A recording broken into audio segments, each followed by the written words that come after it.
Hello and welcome to or welcome back to the Funfiltered podcast. I am Sam and I am joined by Jordan. Yes. Okay. That just yes. Yes. Okay.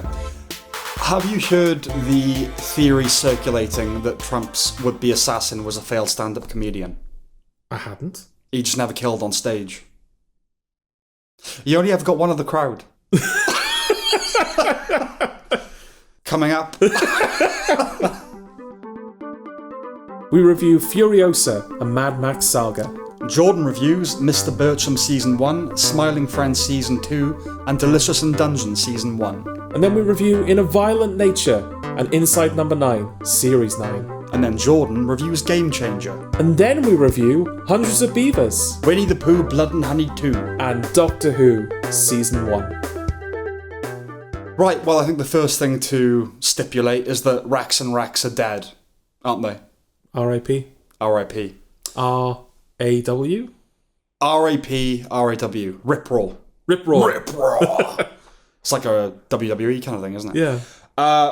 Yeah. Do we explain ourselves why they're gone, or should we just crack on? Well, we kind of alluded to it in the last episode. There were a couple of edge cases where didn't really feel like they belonged in one category, but they definitely didn't belong in the other. Yeah. So it's not so much that we felt restricted by doing shorter reviews. It was actually very beneficial to us to do that. It really was. It was more just like, oh, we've kind of restricted ourselves in the sense that it's like, oh, it's a binary thing now. I don't think we've got into the habit now of we don't ignore things. You know? So just to play that same attitude, but we'll just treat them as reviews. Yeah. Shorter reviews, longer reviews. So, for what I imagine will be a middle review. Okay. Furiosa, a Mad Max Saga. Is that like a little hint as to your opinion of the film? No. Not at all. Oh. No. Nothing. You can extract nothing from what I just said, really. Other than this is a long or mid-length short review. Yeah. Yeah, no, there's no double meaning. Okay. It's just you because you opened with a pun, so you've got me in that mindset now of like, oh, maybe double meaning. No, I only had the one joke prepared, one joke per episode. You heard it here first. No more jokes for the rest of the episode. No more. Just stark, brutal critique. Okay. If you dare giggle or suggest something funny or think about doing something funny, I'll slap you. And you're already lower than me, aren't you? I think we should tell the audience that as well. I think. Why would you do that? Why would you do that to me? I told you that in confidence, Sam. Sam, I think I'm lower than you. Well, because we're not filmed, and if we were, it'd be funny, a funny visual. Yeah. But seeing as we're not, I feel we have to explain that. The exact same setup that we always do, same microphone, same chairs, in the same place, in the same room. And yet somehow I'm a couple of feet shorter than Sam. Inexplicably shorter. Yeah. Yeah, I'm looking down on him in a different way than usual. Yeah, well, that's why I feared bringing it up. In the first place. I think that's enough. But I thought, Sam wouldn't sell me out like that. Why on earth would you think that? Yeah, it was my mistake. I'll be honest. Dumbass. Fat ass dumbass.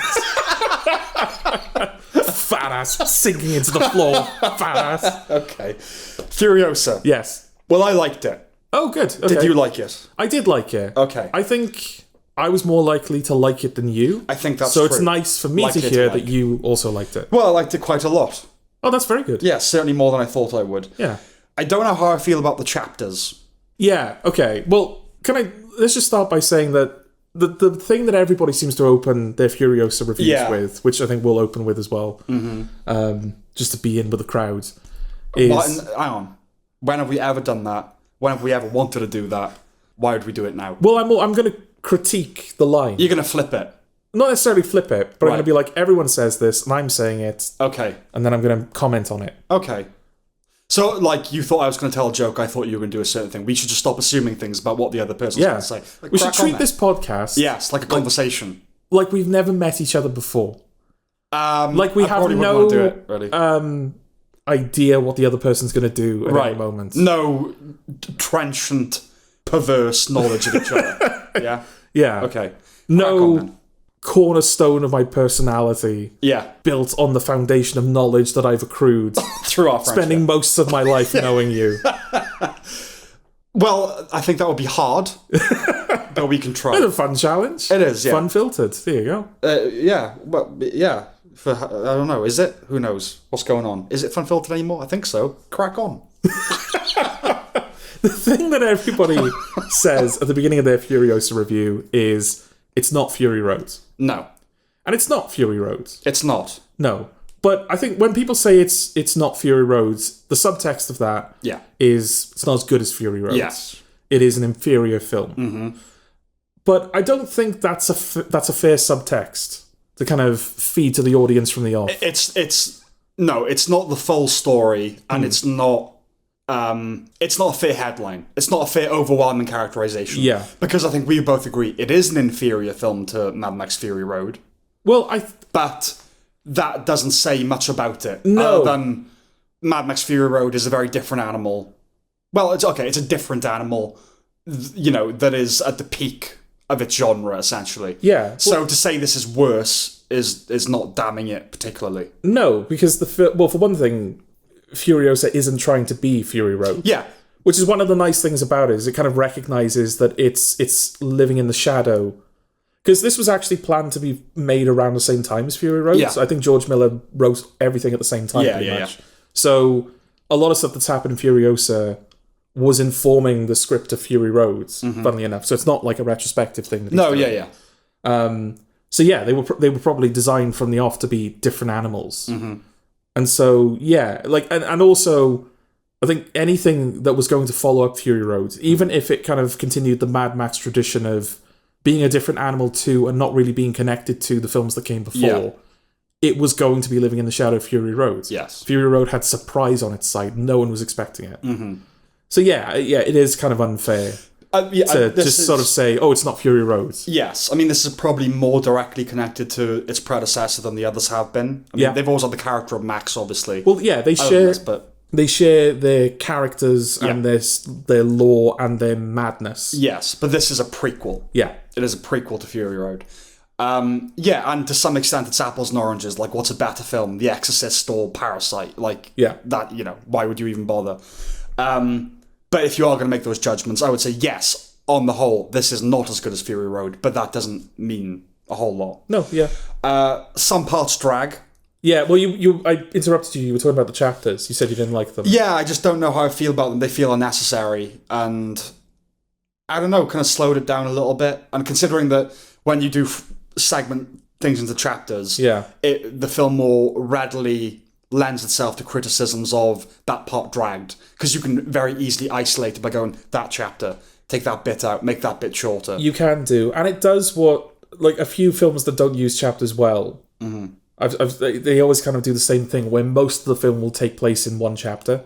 Yeah. So I think chapter 1 and 2 happen fairly quickly, and then I think most of the film is like chapter 3, and there are 5 chapters total. They're also just kind of affects, unnecessary artistic affects, because it's not a book. But it's that thing of, it has a novelistic kind of, or an epic scale to it, whatever. Yeah, because this isn't even an example of, it's stuck with the framing device and the artifice of the film that it's a prequel to. Yeah. This is unique to Furiosa. Fury Road didn't do this. Yeah. I guess the idea is it's telling the story of her life, so we'll treat it like a biography that has chapters. Yeah. But you can just do that with editing and time. Yeah. Well, that's he uses fades quite a lot in this film to show not even a massive passage of time. Mm-hmm. So it's interesting that he felt the need to. I think there's even like a shot where it's like focused on a tree, and it shows that tree growing, and the implication is obviously that like years and years and years are passing. Yeah. So he's found other ways of showing the passage of time quite artistically. Yeah, without having to say on screen time has passed. Yeah. It's too long. Yeah, but is that the film's fault or is that cinema's fault? Most films are too long nowadays. No. Yeah, cinema's fault. Yeah. A B movie shouldn't last for 2.5 hours. No. And it is a B movie. It's pure popcorn. I've been surprised by some of the backlash against the film. I don't know if you've heard much of it. Not much. Well, like you said, everyone caveats it's not as good, but there's been a lot of, this film is awful. It's nothing like Fury Road. I hate it. Oh, wow, okay. I've seen a lot of that. Not in the critical community, but in the general audience community. Yeah. It's done very well with critics. Yes, it's not as good as Fury Road, but I don't think it's far enough away for it to be a problem. If you like Fury Road, I really don't know why you wouldn't like Furiosa. Well, one of the things that I liked about it was that, like I said, it sort of trades in the adrenaline that kind of ran through the veins of Fury Road for scope. Yes. Because Fury Road, everyone kind of says, it's basically one long car chase. It is a single event in that world that kind of offers you a window into the larger world. Yeah. But you're given no context for anything that's happening. You just have to assume, like, oh yeah, that makes sense. Yeah. Whereas this time, they are actually showing you all of the different moving parts. Yeah. Kind of feeding the characters through that. Without fully articulating the mythology, because that can detract. I mean, one of the pleasant things about Fury Road is, you know, you have like all the mothers, you know, milk being milked essentially. Yeah. And there's these things that you don't know why they're there, and it's just kind of part of the aesthetic of the film. Yeah. And you don't want it contextualized. And I think this does a good job of not doing that too heavily. Yeah. Yeah, despite being still kind of unrestrained in its action, it is restrained in its exposition. Yes. And its world building. It's not like Rebel Moon or any Zack Snyder film. Yeah. Where you have to sit there for the first 2 acts listening to Anthony Hopkins talk about, oh, the nouns, verbed, the neologism on the planet gibberish. Yeah, yeah. The opening text of Star Wars made into a doctoral thesis. Yeah. Yeah, I saw one review that said nothing like Fury Road, just pure popcorn. Trash, right? That's what they said. Right, okay. What did they think Fury Road was? Yeah, the implication there seems to be that Fury Road was better than this. It was higher art than this. It wasn't pure popcorn. It's the best kind of popcorn. Yeah. But it's not high art, is it? You know, like No. on a craft level, yes it is, but technically marvelous, a great film, but it's not striving for Dostoevsky. No, it's a fairy tale, isn't it? Yeah. Well, Basically, it's got that kind of fairy tale simplicity to it. Yeah, but it's a movie. It's not, thing is, it's made so well that it will be in the annals of film. It will be in those show reels of cinema, Yeah. But it's a movie. It feels like a movie that you go, with your friends, midnight madness kind of screening. Yeah. Anya Taylor-Joy, she's decent, but not much is really required of her. No. Yeah, no.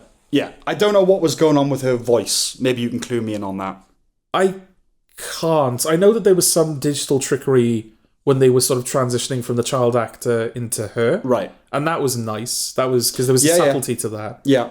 It's actually kind of ironic because obviously that's done to maintain immersion. You don't want there to be a hard cut between young Furiosa and an older Furiosa who was played by a known actress. But it was one of those things where as soon as I realised that it was Anya Taylor-Joy, I realised that I hadn't seen the transition. Right. And I was then thinking about it. Okay. I'm not saying that as a criticism. Yeah. If this becomes like a common practice in like de-aging and kind of how they do multiple actors, I'm all for it. See, right, I did know when it wasn't her and when it became her. Okay. I did know that. But that's not to detract from, it's very well done. It is just an older version of that character. Yeah. But I did notice when, I think I'm really good with faces. Okay. I think. Because, I don't know, I find I can detect like subtle variation. Whereas my father thinks like, never mind Wahlberg and Damon, he thinks Matt Damon looks like Jackie Chan,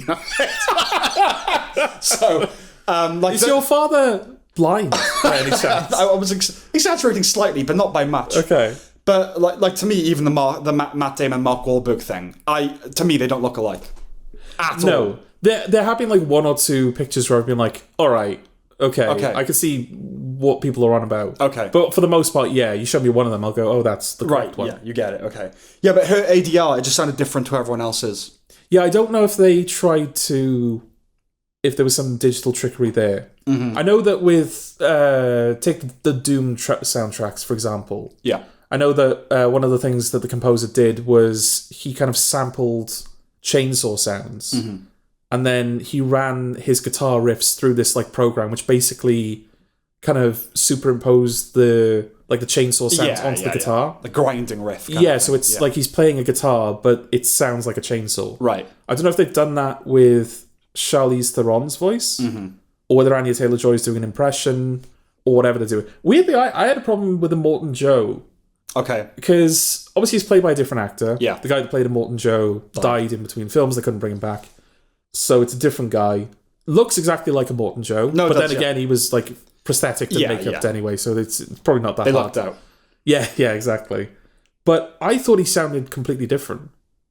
I am not as intimately familiar with the first one, with Fury Road as you are, so yeah, my memory of it is not as strong. Yeah. You know? So I really couldn't tell. It could be down to the kind of how the film uses him, because obviously in the first film he's kind of in the thick of the action for the whole thing.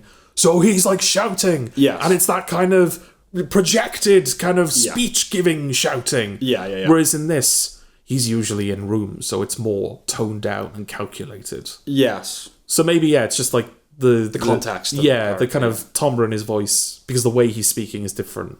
But Yeah, it sounded noticeably different to me. I remember him mostly shouting in Fury Road. Yeah. Yeah, maybe. Chris Hemsworth steals the show, really, doesn't he? Yeah, he was the one element where I was like, okay, he's either going to make it or break it for some people. I agree. And I've heard that is the case. Yeah. Yeah, some people hate his performance. Yeah, he's got his big silly fake nose. Yeah. And his grandpa Australian voice. Yes. Because he said, didn't he, like based on his grandfather. And I've seen it like loads of comment sections. I've seen people say, yeah, my grandfather sounded exactly like this. Yeah, it's the equivalent of us going like, all right, but the wine from the valleys I am. Yeah. You know, like how our grandfather spoke. Yeah. Presumably, I don't know about yours. Yeah. But yeah, he's a lot of fun. When the two share scenes, he gets all of your attention. Which, fair enough. Which, yeah, it's fine. I mean, he's the villain, you know. That's the trend. I mean, this character already has another film. And we know what becomes of this character. I'm talking about Furiosa. Yeah. So, and Hemsworth is obviously not going to outlast the film. Yes. So yeah, give Make him the as most much of him. attention as you want. Yeah, and I know he's depicted as being goofy and incompetent, but I like that he was lent a certain gravitas in his final encounter with her. Yeah, it's nice, because he does feel like he's not just one thing all the way through. He's not one note. He seems quite intimidating in the beginning, and then he becomes quite goofy later on. Yeah. But then, he's not completely...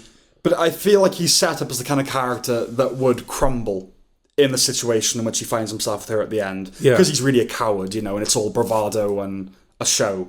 But he doesn't. He actually makes good points about the nature of revenge, and that, like, you're like, I've lost people, I lost my kids, you know? It's like, you're like, oh shit, okay, he's imbued with a certain weight. The world remains unique. I've come up with a name for it. Okay. I'm calling it Aussie Norse Motocracy Silly. Okay. Or for short, Nosy Motor Silly. Nosy Motor Silly. Yeah, that's what I'm calling. Because just those sounds sound like Mad Max world. Okay. You know, Nosy Motor Silly. It's right, okay. something to it. Yeah. It'd be great if they could fashion a video game around the Road Wars. I know there is a Mad Max video game, but I think it's more like open world roaming kind of thing, right? Yeah, and I think it does use a lot of lore that was written for Fury Road. I think there are characters from Fury Road that turn up in it. Okay. But yeah, it's sort of... it kind of leaves you to your own devices. Yeah, but I mean, there's your title as well, Mad Max Road Wars. It's like, you know, it's there already for you. I like the detail as well. It's a nice little detail that she cuts her hair earlier, because we know Furiosa for having a skinhead, essentially. Yes. Or shaved head, anyway. I like that she cuts her hair early on in the film, but then it grows back. Oh, so yeah. Like, you're led to believe, this is the moment she is now shaven head. But no, it actually does grow back. I like that. I thought that was a nice little thing. What I like about Furiosa in this is we're not just seeing a younger Furiosa, we're very clearly seeing a more inexperienced Furiosa. Yeah. There's no point in this where she does something and you're like, well, why didn't she do that in Fury Road? Yeah. Like, she's learning. She's less capable. And it kind of goes for the action as well. I would have thought that, I think for most directors, being restricted to vehicle combat would lead to subsequent films that would have action sequences that were kind of covering the same old ground. Yeah. It'd be very difficult to do a prequel to Fury Road and not just do Fury Road again. Well, I recently watched the old Mad Max films. Okay. And The Road Warrior is essentially a precursor to Fury Road, which is like, if he'd had the technology, he would have made it back in 1982. You know? Okay. But yeah, no, I take your point. Yeah. But no, it doesn't. Like, the big example for me is the kind of tanker heist in the middle of the film where you've got the flying vehicles that are kind of trying to take them out. I mean, that is what most of Fury Road is. It's a tanker driving with like all of these cars attacking it. And it feels like you're being given a bit of that as like an olive branch almost. Like, if that's what you really loved about this franchise, then we at least give you a really good action scene. Yeah, but it's less anarchic than Fury Road is. Yeah. There's more of a rising tension to it. And it feels different as well. Like, it really does. Like, again, as someone who isn't intimately familiar with Fury Road, in this one, because they're using like parachutes and stuff, aren't they? It's like, just aesthetically, it's very different. Yeah, but it's not a case of like, well, it feels weird to use the technology in the term technology in the Mad Max films. Yeah. But for the sake of argument, we'll call like the cars and the weaponry technology. Yes.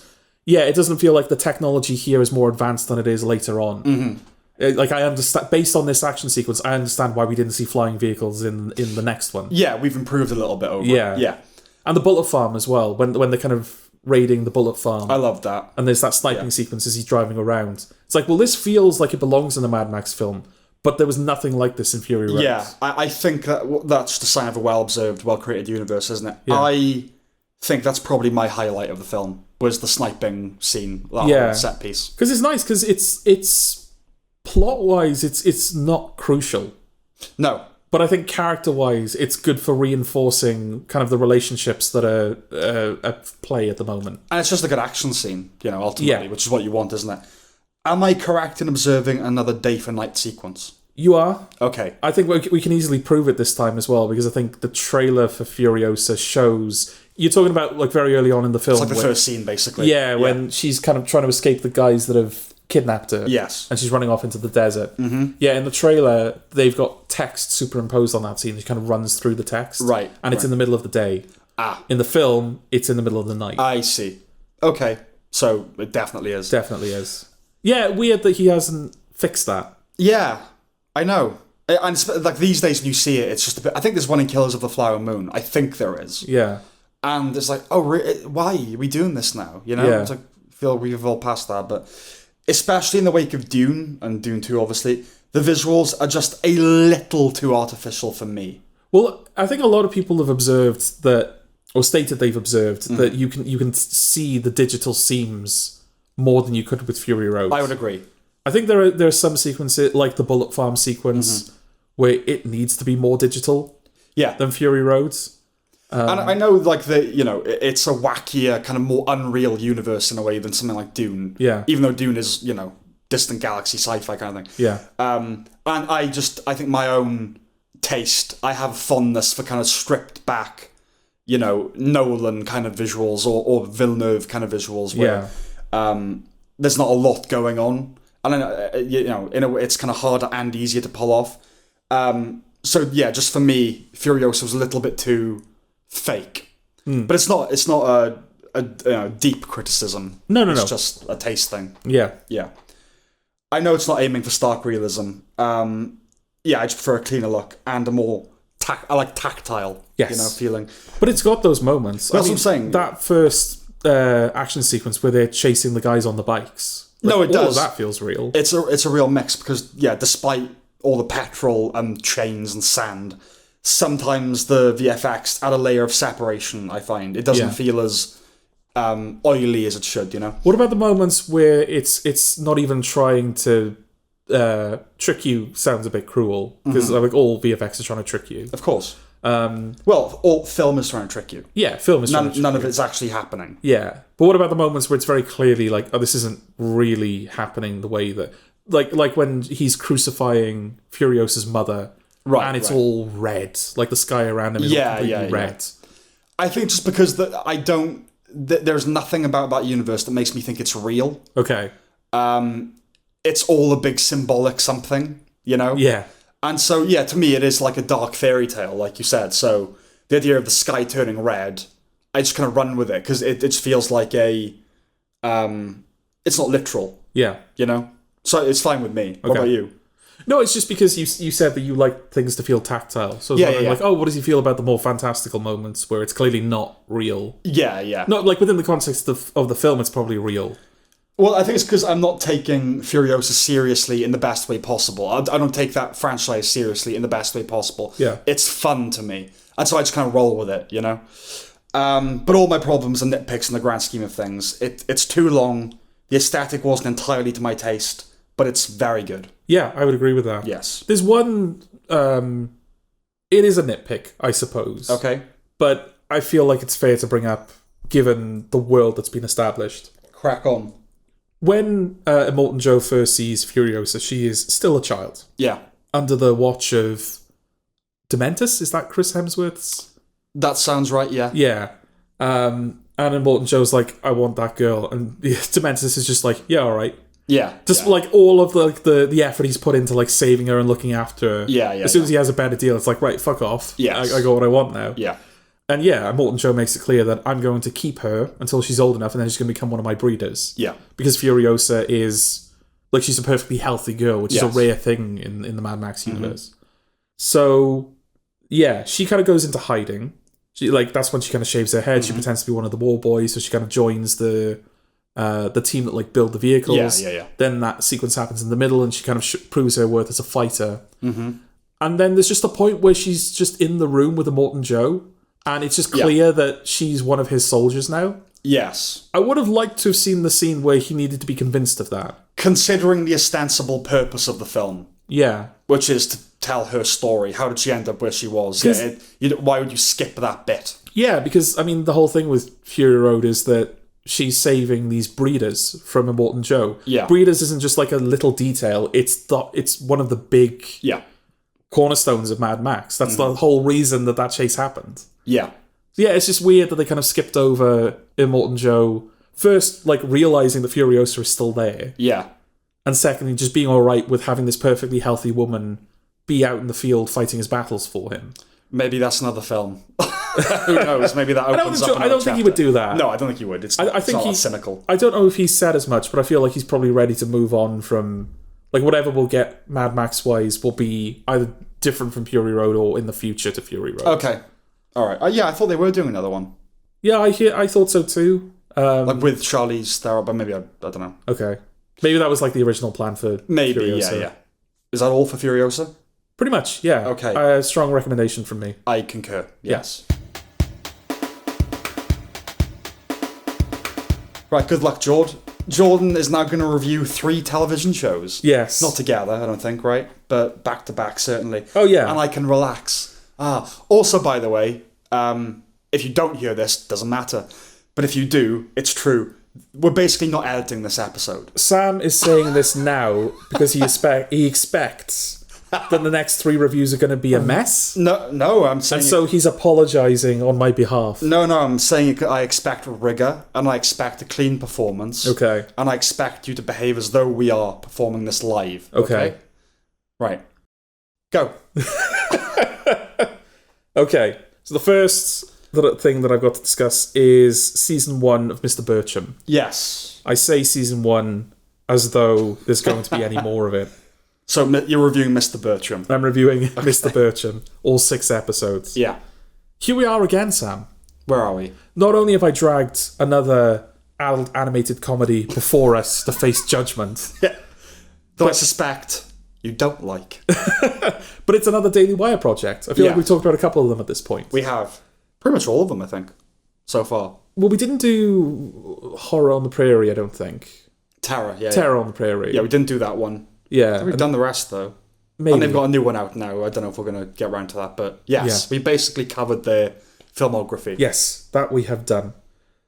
The irony is not lost on me, recommending people stay away from a show that most people either don't know exists or would not watch on principle. Yeah, if anything, you're just drawing attention to it. Yeah, but I feel like it's worth bringing up regardless, because as I understood it, the Daily Wire wants to be taken seriously as a production house. Okay.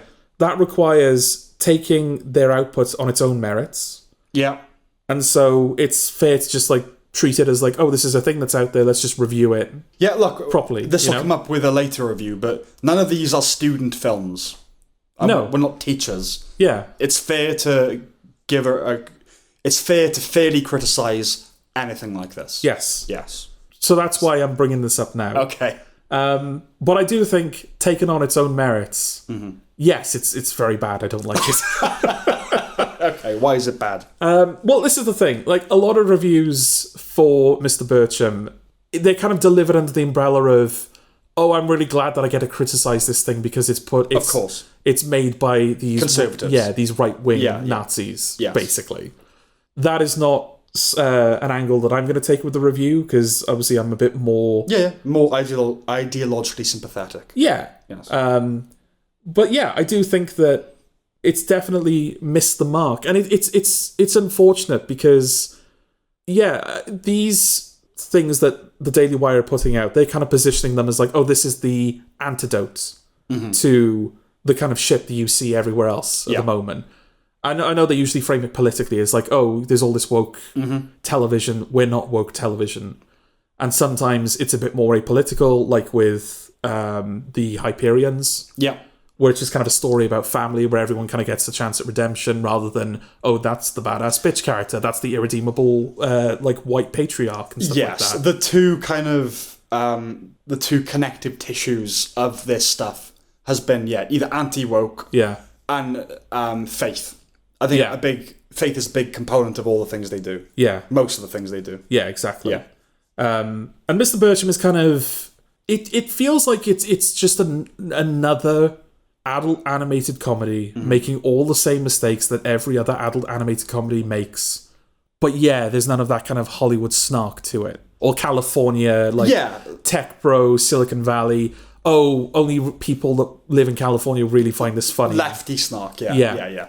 Yes, being anti-woke is not enough, I think, is the headline, right? For a lot of things. And because whenever, and they're right to bemoan the state of current comedy and current entertainment in general, they harken back to a time when it didn't used to be like this. Comedy didn't used to be like this. Yeah. And they're right. But comedy didn't used to be anti-woke because there's nothing to push back against. Yeah. Comedy just used to kind of be apolitical. And it wasn't afraid... Well, okay, maybe that's not entirely fair, but it wasn't afraid to kind of make fun of certain things in ways that we now are. And a lot of comedy now just isn't comedy. And I'm not even talking about The Bear. I'm talking about things like Hacks or comedians that just kind of tell sad stories with a little joke maybe every now and again. Not comedians.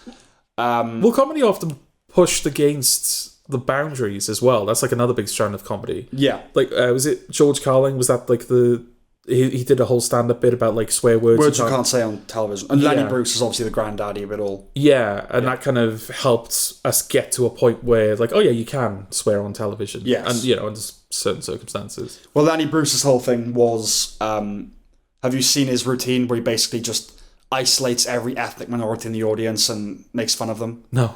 Where he says like, oh, we got any kikes in tonight? We got any guineas? Any wops? We got any niggers in tonight? He does it for everybody. Right, okay. And the whole point of the routine is that if I just keep saying those words, they're going to become meaningless. Yeah. And obviously that lesson was not taken to heart. But yes, he's kind of the grandfather, if you like, of anti-woke comedy. But it wasn't even anti-woke, it was its own thing, of its own time. Yeah. But yes, just kind of now grumbling like, oh, the pink hit. It's just kind of not enough, really. Yeah.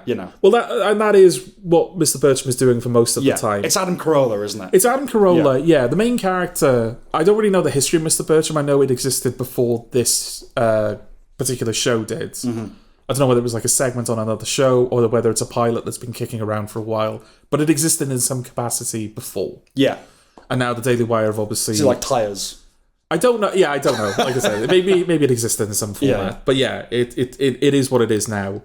And yeah, the main character, he's basically Ron Swanson, but without the kind of ironic wink. Okay. Like he is just, this like uber heterosexual guy. Right. That is like really into woodwork. And like his son is a gamer, so whenever he sees his son, he's like, I don't understand you and your weird ways. Sure. And then the show opens with, like in the first episode, they have this like diversity and inclusion officer who's like this guy wearing sandals with like a ponytail. Yes. And he's like, oh, I'm here to make sure that everyone gets to be their true self and speak their truth and have their pronouns out in the world. And he's like, what the fuck is this? The thing is, right, I like your Carolla impression. Yeah, that's just my generic. I'm doing an impression. No, because it kind of there was a hint of it there. I was like, oh yeah, that sounds like a Carolla impression. Okay. I mean, that when you described it, it's funny. It's funny because there's truth to those characterizations. Yeah. But it's not that the whole thing of it's funny if it's true. People laugh if they recognize the truth of something. Yeah. It's just that I've seen it like 20,000 times at this point. Yeah. What are you doing differently with it? Yeah, and they're not. Right. Like, they're not even doing it well, I would say, because, making fun of uber woke left guy, like, okay, that is something that a lot of shows are not really doing at the moment. Yeah. Like, doing it and not apologizing for it. I think there are some shows where they'll kind of like lean into it a bit, but there's this sense of like, but he's all right, really. Yeah. It's like, he's got the right idea. He's just, this guy in particular is just a bit of a weirdo or whatever. Whereas in Mr. Birchum, this character has like no redeeming qualities whatsoever. Yeah. He's a hypocrite. Like none of the parents like him. The teachers think he's a liability. The students hate him. Right. And so you're just kind of left in a position where, okay, so there's this character that we don't like as the audience, the show doesn't like, and the characters within the show don't like. Right. Where's the comedy? Sure. Yeah, where's the tension? Jerry, from Parks and Recreation, nicest man in the world. Yes. And for some reason, everyone fucking hates him. Yes. Comedy. Yes. Because it's inexplicable. Yeah. And there are inversions of that as well, where there's like a really nasty character that just everyone seems to think is all right. What's his name from Peep Show? Is it Pete? Who are you thinking of? The guy that's kind of fighting... Oh, Jeff. Jeff, that's it. I think the most loathsome character in all of fiction. Yeah, and yet... Yeah. Like worse than Judas, Yeah, and I think the show knows that he's detestable. That's not fiction. I didn't even know I said that. That wasn't. I didn't even pick up on it. That wasn't even meant to be like an anti-religious thing. Yeah. Whatever you think of it, that wasn't me saying the Bible's fiction. That just wasn't what that was. It's not the opinion of Funfiltered that the Bible is fiction. Can I tell you the truth of where that came from, and which shows that I'm like really intellectual and autistic? Well, we're basically doing this live, Sam. So you decide if you want it to be out there or not. I was thinking of Judas's depiction in Dante's Inferno, which is why I went to fiction. Ah, I see. So continue. Smart. Talk about something that I have no idea about. So smart, I came across as quite stupid. Yeah, no, it's like when flames burn so hot that they feel cold. Exactly. Yeah, that's what happened to you and right I'm freezing right now. Yeah, I think the show knows that Jeff is detestable. Yeah. But no one within the show seems to get that. Well, or at least he seems to, like... Well, he cruises by well like his charm, Yeah. But like you also get the sense that the way he presents to Mark is not the way he is with everybody else. He's kind of a shit two-faced prick. Yeah. And yeah, but there's also that thing in British comedy, isn't it, where even though we kind of like Mark and Jeremy, they're shits as well. Yes. So like nobody's really likable if you were to meet them. Yeah. But exactly. The fact that everyone seems to get on with him when we know he's a piece of shit. Yeah. Yeah. And obviously there is a place in comedies for characters where like everyone is in alignment in terms of what they think of that character. Yeah, of course. Oh, this character's just utterly unredeemable. Yes. In a way, they can be the most freeing characters because it's like, right, there is the Joker. Yeah. Archetypal. There is no redemption for this guy. Yeah. Let's just go mad with it. Yes. So yeah. Negan. Except apparently not. Okay, yeah, Negan to begin with, I think. But yeah, exactly. When you meet him, like, oh, okay, this is the pure villain. Yeah. The most villainous villain but then, no. Yeah, no character that kills the characters that he does will ever be redeemed. In the way that he does. In the way that he does it, yeah. Yeah. Okay. Yeah. I'm not going to talk too long about Mr. Birchum. Yeah, because... I saw the trailer, and that's about as much as it deserves, I think. I mean, the voice cast, I'm trying to remember it now. Obviously, you have Adam Carolla. Yeah. But you also have, like, Megyn Kelly. Yeah, the voice cast doesn't help its case. That's the thing. It's clearly just a kind of an echo chamber. It's Megyn Kelly. It's Roseanne Barr. Okay. There are a couple of exceptions to the rule. Patrick Warburton's in it. Yeah, voice guy. Yeah, voice guy. And Danny Trejo as well. Who'll do anything. Well, that was interesting, actually, seeing people reacting to the trailer being like, oh no, now I'm going to have to hate Danny Trejo. But Danny Trejo probably... It's just like, making excuses for him as well. Like, oh, Danny Trejo must not know who's behind this show. I know, it's all ridiculous. But, yeah. I mean, knowing what we know about Danny Trejo, do you think he's in with the wokesters? I don't know if he's made any overtures publicly to that. No, I think it's just that people like him, so they don't want him to be quote-unquote evil. Yeah, I know, but what about Danny Trejo makes you think, oh, he's definitely on board with this, like, intersectional, trans feminist stuff? Like, no, he's Danny Trejo. Yeah. Like, absolutely not. He's Johnny 23 from Con Air. Because he tattoos hearts of how many women he's raped on his arm. That's Danny Trejo. Yeah. Not saying he's raped anybody. But he's been in prison. So is that it for Mr. Birchum? Yeah, pretty much. Okay. Smiling Friends. Yes. Season 2. Here we are again, Sam.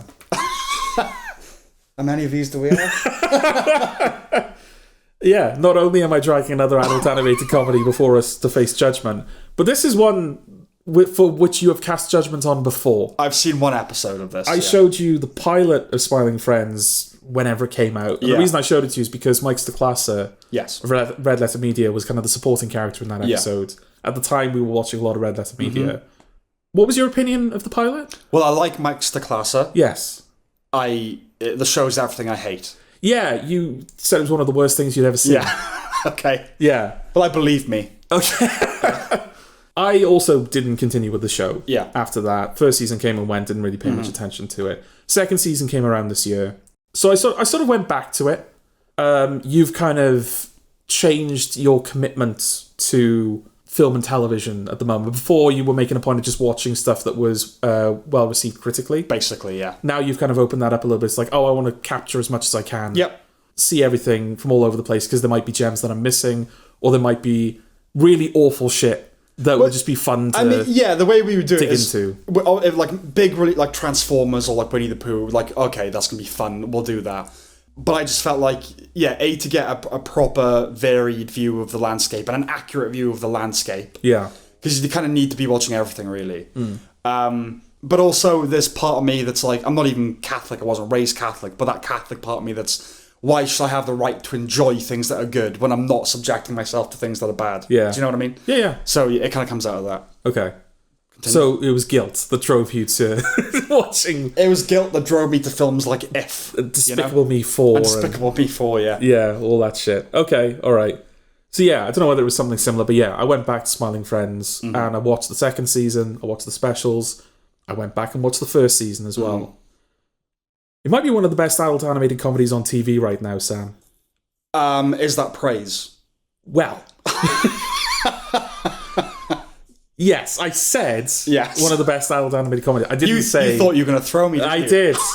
I had accounted for all possibilities. Okay. I'm now... You're looking at your... I'll skip page 3 and 4 of my notes. You're looking at... What are they called? Like, something trees, aren't they? Like not, dialogue tree. Dialogue tree. Yeah, like, right, that whole conversation's not happening now. Yeah. We were speaking about notes the other day and like how we go about them, and I kind of said to you that, I'd try and be conversational, so sometimes I'll even write in my notes, take pause kind of thing. Yeah, Jordan will say this. I've never written dialogue trees of like possibilities of where the thing could go. Well, I'd also like to point out, nor have I. No, you have. You have, though. You have. No, I haven't. It's just bullet points. What's that? It's like lines coming down. Yes. No, there's a bullet point, Sam. No, Sam. What's that? No. Oh, I hated it. No, you're lying. Stop it. I thought you just couldn't read it, but you're doing it again. I'm falsifying something. You are. Yeah. Stop it. Okay. Yes, I said it was one of the best adult animated comedies. I didn't say I liked it. My opinion is nuanced, Sam. Okay. And so onst I shall knew. That's the left one. You want to go down there? Stop it. You're going to throw me. You've thrown me now. No, come on. Carry on. It's live. Okay. Everyone can hear you right now. You're embarrassing me. Yeah, okay. So there are things about it that it's doing that a lot of shows... I won't say of its kind, because it's very much its own beast. Certainly within the realm of television. Even though it's on Adult Swim, it's actually, like, it's kind of got its origins in Newgrounds and just kind of, like, people that came from the internet. Right. Because I think the people that are behind it, they started out on Newgrounds. Then when YouTube started, they kind of transitioned over to YouTube. I don't know what Newgrounds is. Okay, it's basically like... did you ever play, like, Flash games when you were a kid? Yeah. Yeah.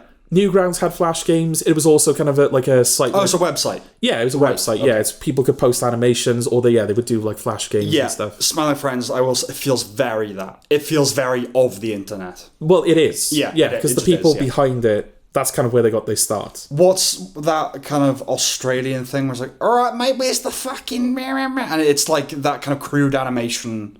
Do you know what I'm talking about? Oh, you're talking about a specific thing here? Yeah. It's an animation thing on YouTube. You're talking from, like... I don't know if it's still going, but it would have been in vogue, like, 10 years ago, maybe. And it's, like, disgusting stuff. It's like, oh, you coming to the fucking party then? Yeah! It's like that kind of thing. Okay. It's Smiling Friends, basically, but Australian. I'm not picturing it. I'm thinking of Salad Fingers, and I'm thinking of it's Charlie the Unicorn, but I'm not thinking of whatever you're on It's in the same camp as Salad Fingers, and like ASDF and the early ones, Yeah. That era. Yeah. And that sensibility, yeah. Yeah. Yeah, so it's all of the internet. It's not coming from the same place a lot of comedies are coming from now, which is just, oh, we've got this big celebrity who wants to do a voice. Yeah. Let's build a show around them. Or a writer as well, because I think sometimes they'll build a show around a writer, like Crapopolis, right? Sure. Like, they probably pulled in Dan Harmon because it's like, oh, Rick and Morty and Community, you can do a Is he hired hand, or did he pitch that shit? Do we know? Like, In fairness, I don't know. Yeah. But I take your point. I've chosen to believe that no one wanted to make Crapopolis. Okay. It was just one of those things that, like, oh, we have to make a show. Right. They paid him a lot of money. Yeah. Yeah. And now there's going to be, like, 9 seasons of it, and no one's going to watch it. But it will exist anyway. Yes. That's not fair. I think people do like Crapopolis. Anyway. Okay. Yeah, so it's kind of doing its own thing. There's a lot. Yes, there's a lot of stuff that I had an idea for a TV show set in a wasteland called Post-Apocalypse. Okay. I think we should make that. Yeah. Go on. Cool. All right. We'll discuss that after. Yeah. So I think one of the first big problems with adult animated comedy feels so cumbersome.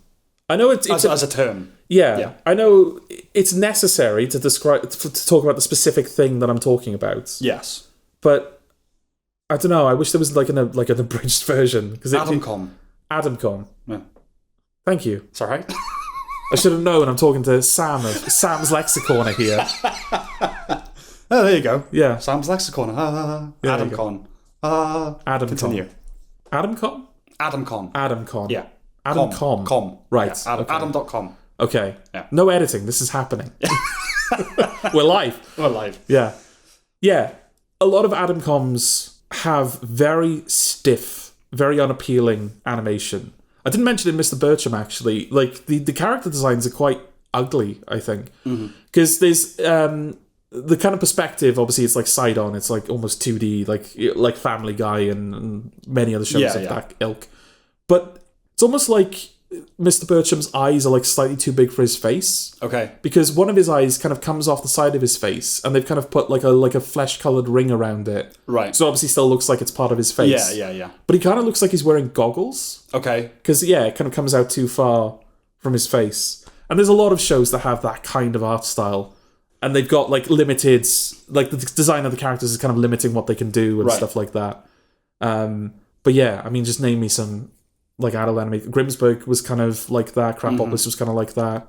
Yeah, like that one I said about Nick Offerman, which I still can't think of the North. Yeah. Brickleberry, Paradise PD, like all of these kind of shows. Yeah, they're just kind of like characters that just stand bolt upright. Yeah, and will just look at each other.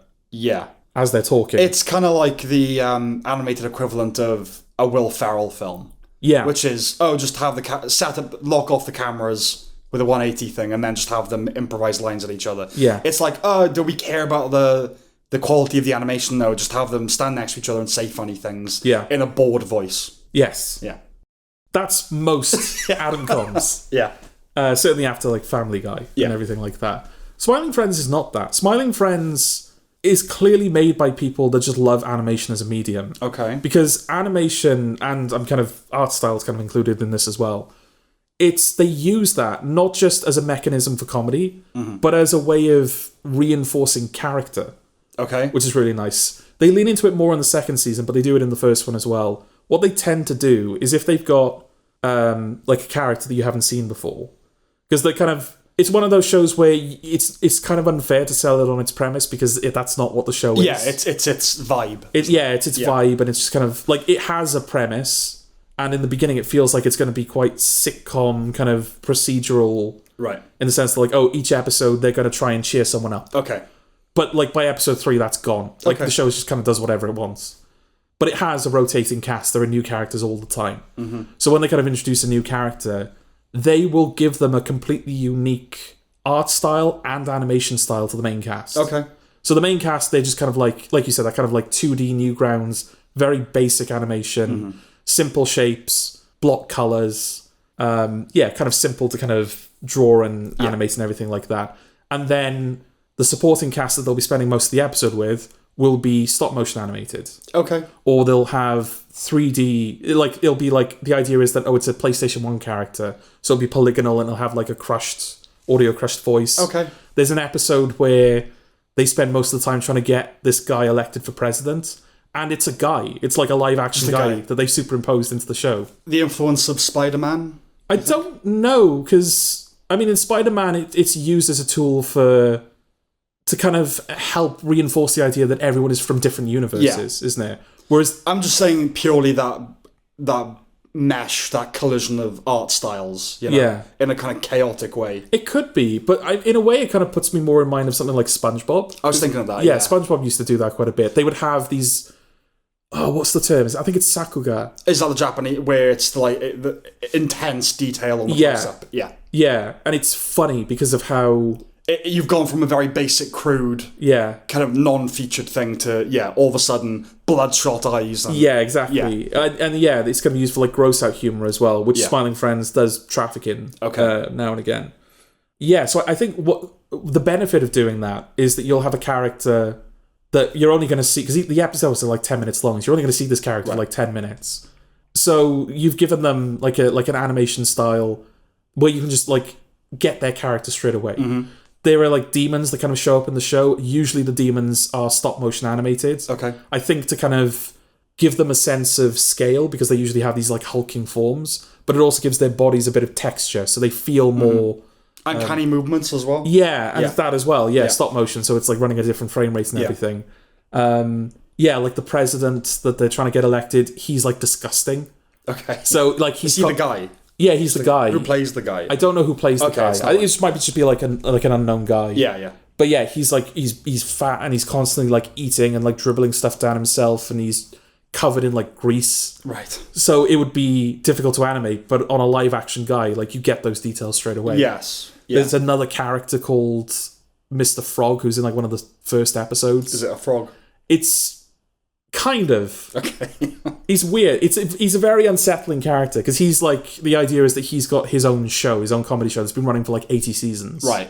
And he gets cancelled. Okay. And so they have to uncancel him. And he... as in culturally, or the show culturally gets cancelled? Okay. Yeah, they get someone to like replace him because he tried to eat a person. So he gets cancelled. Okay. Even though his whole show is him eating things, the fact that he ate a person has gotten cancelled. Is that an Army Hammer thing, do you think? I don't know what you're referring to. Oh, really? Army Hammer... Did Army Hammer try to eat a person? No, Army Hammer was cancelled because of texts that emerged of him with these women kind of engaging in like far-out BDSM fantasy stuff, where it was talking about cannibalism and all that kind of stuff. Yeah. I'm going to be honest, I've done that as well. Because if you're with... Cancel me! If you're with someone who's into it, you just do it. Yeah. Anyway, I recently saw him emerge... He re-emerged on a podcast with Bill Maher, talking about everything. Did he still have all his limbs and everything? No, he was the one eating. Oh, he was the one eating, sorry, yeah. It's Army Hammer. So maybe Mr. Frog represents Army Hammer. You wouldn't eat Army Hammer? Not personally. Okay. No, would you? So Smiling Friends. Yeah, so this character, Mr. Frog, he's this celebrity. He's also 2D animated, like the main characters, but all of his animations happen 5 times quicker than everybody else. Mm-hmm. He'll just be in a room, and he'll speak incredibly quickly, and the kind of the impression they want to give is that he's just this like unpredictable, like scary force of nature. Yeah, like no one can like deal with him, basically. Right. Like instantly you get that character, but just based on their movements. Yeah, you know. That's something was really, really nice to see. It's like, after watching so many animated shows where it's like, this could have been live action and it would still be just as boring. Sure. Like, you don't lose anything. Yeah. To see a show that kind of... It has to be animated. Yeah, it kind of relishes in the fact that it's taking place in the medium that it is. So refreshing. Yeah, okay. And yeah, I totally believe that the people behind that show love animation and wanted to create a show that made the most of it. Okay. And that was really nice. Also, its sense of humour, yes. Yeah, that's totally get why you didn't like it. Yeah, I have my problems with it as well. Mm-hmm. One thing that they tend to fall back on quite a bit is this insane moment will happen, whether it's something that the character says, or sometimes it's just the way that something is animated. I didn't really know how to phrase this, because there's a lot of Smiling Friends that feels kind of improvised. Mm-hmm. Which is not uncommon in the world of comedy. In fact, it probably is more common than scripting in some cases. Yeah. But it feels like sometimes the way something is animated also feels improvised, but it can't be improvised because animation takes too long. Yes. So the word that I've arrived on is instinct. Okay. It doesn't feel like an improvised show. It feels like a show that was kind of written on instinct. Sure. You have an idea for something and you just know it's going to be funny, so you just do it. Okay. Like there's a moment where in one episode the characters are like in a witch's cauldron and the witch is going to cook them, and then a hero shows up to save them, and the witch kind of squeals and kind of flies away. Mm-hmm. But the witch, like the character model itself doesn't move, but it just kind of like goes all around the screen like kind of mad. Okay. And just the way it moves is funny. It feels like the kind of cruising the stream of consciousness sort of thing. Like, in a way, when we tried to write a thing called Groovy, it was kind of like, oh, what's next in this tone sort of thing. Yeah. Like music almost. And it's sort of like how it's a newsreader, even if it's gibberish. You go, hello and welcome to blah blah. And scubba-da-boo. And bubba-da-boo. Yeah. But bubba-da-boo. It's like there's the cadence to it. Weirdly, Smiling Friends does that a lot, where it will a character will just be speaking utter gibberish. Okay. But it's from the cadence, the context. You know the context. It's like in Hot Fuzz, that outtake where he goes, and then Tim Messenger did this, and then the camera kind of operator like fucks up, and the camera spins when he goes, until his own bollocks fell off. It's just because that's just the cadence of that sentence. Yeah. Okay. So they're very much kind of riffing. Yeah. Instinctively, yeah. Even when it's something that it can't be a riff, because like there's no way that practically it can't be, but creatively it can be. Yes. Yeah. So instinct is the word that I kind of landed on. Okay. But yeah, what they tend to fall on a lot is this completely insane moment will happen, and it will be immediately followed by a crushingly sober conversation about the thing that just happened. Okay, yeah. So yeah, this feels a bit, because I know this is exactly the type of thing that you would hate. But say, for example, like, a character gets decapitated. Well, I feel like I already know what you're talking about. Okay. But go on. Yeah, a character will get decapitated, and then it'll be followed by people saying, wow, that guy got decapitated. His head just came off. Yeah. Yeah. Like, and characters will be tripping over their words, and they'll be talking over each other, and the whole thing feels... There's an episode where the characters go to Brazil on holiday, and... The episode came after the season 1 finale, and it was sort of positioned as like, oh, it's this big event episode that was not planned, but it's like a big surprise episode. Right. And the episode is just they go to the airport, they get there, they find out that there's no hotels, and the hotel they booked, the booking didn't go through, and they just have to go home. Right. Okay. Because like they can't, there's nothing they can do. So they call up within the context of the show the boss character who's called Mr. Boss. And they're like, oh, do you know any hotels? And he's like, oh, you guys picked the worst time to like, you should have told me sooner about this. And I think it came out that they called the voice actor without telling him. Oh, right, okay. So that bit in the show, it is completely like, he has no idea he's even recording for the show. Right, okay. That's the kind of like energy that the show has. Anarchic. Yeah. Yeah. He's just kind of like, oh, let's just do this now. Okay. And that's nice as well because... It's not just the animation in a lot of Adam-coms. The script feels so stilted and stock. It's the same kind of jokes all the time. It's like, oh, dude, I was having sex with these 9 women, and I took drugs. Thank God you fall out with women. Okay. Yeah, well, that's not always the case in these kind of things. But sex with these 9 women, and I took weed, and the universe fell out. Right. It's just shit like that. To clarify, I didn't think you were going to say like 9 frogs. I thought you were going to say 9-year-olds as well. Oh, right, okay. Dude, I was so blazed. I was fucking these 9-year-olds. And I was thinking... You ever been so high that you committed paedophilia? I was thinking, bro, and like the stars on my head spelled out prepubescent. And like, yeah, okay. I just had a hankering for a 9-year-old, No, I don't think I would have gone there on instinct. No. I'd like to think I wouldn't have. Okay. Yeah, and again, Smiling Friends kind of manages to skirt that. What they tend to do is rather than with Second Best Hospital in the Galaxy, where it's just this episode is just an excuse for the characters to fuck.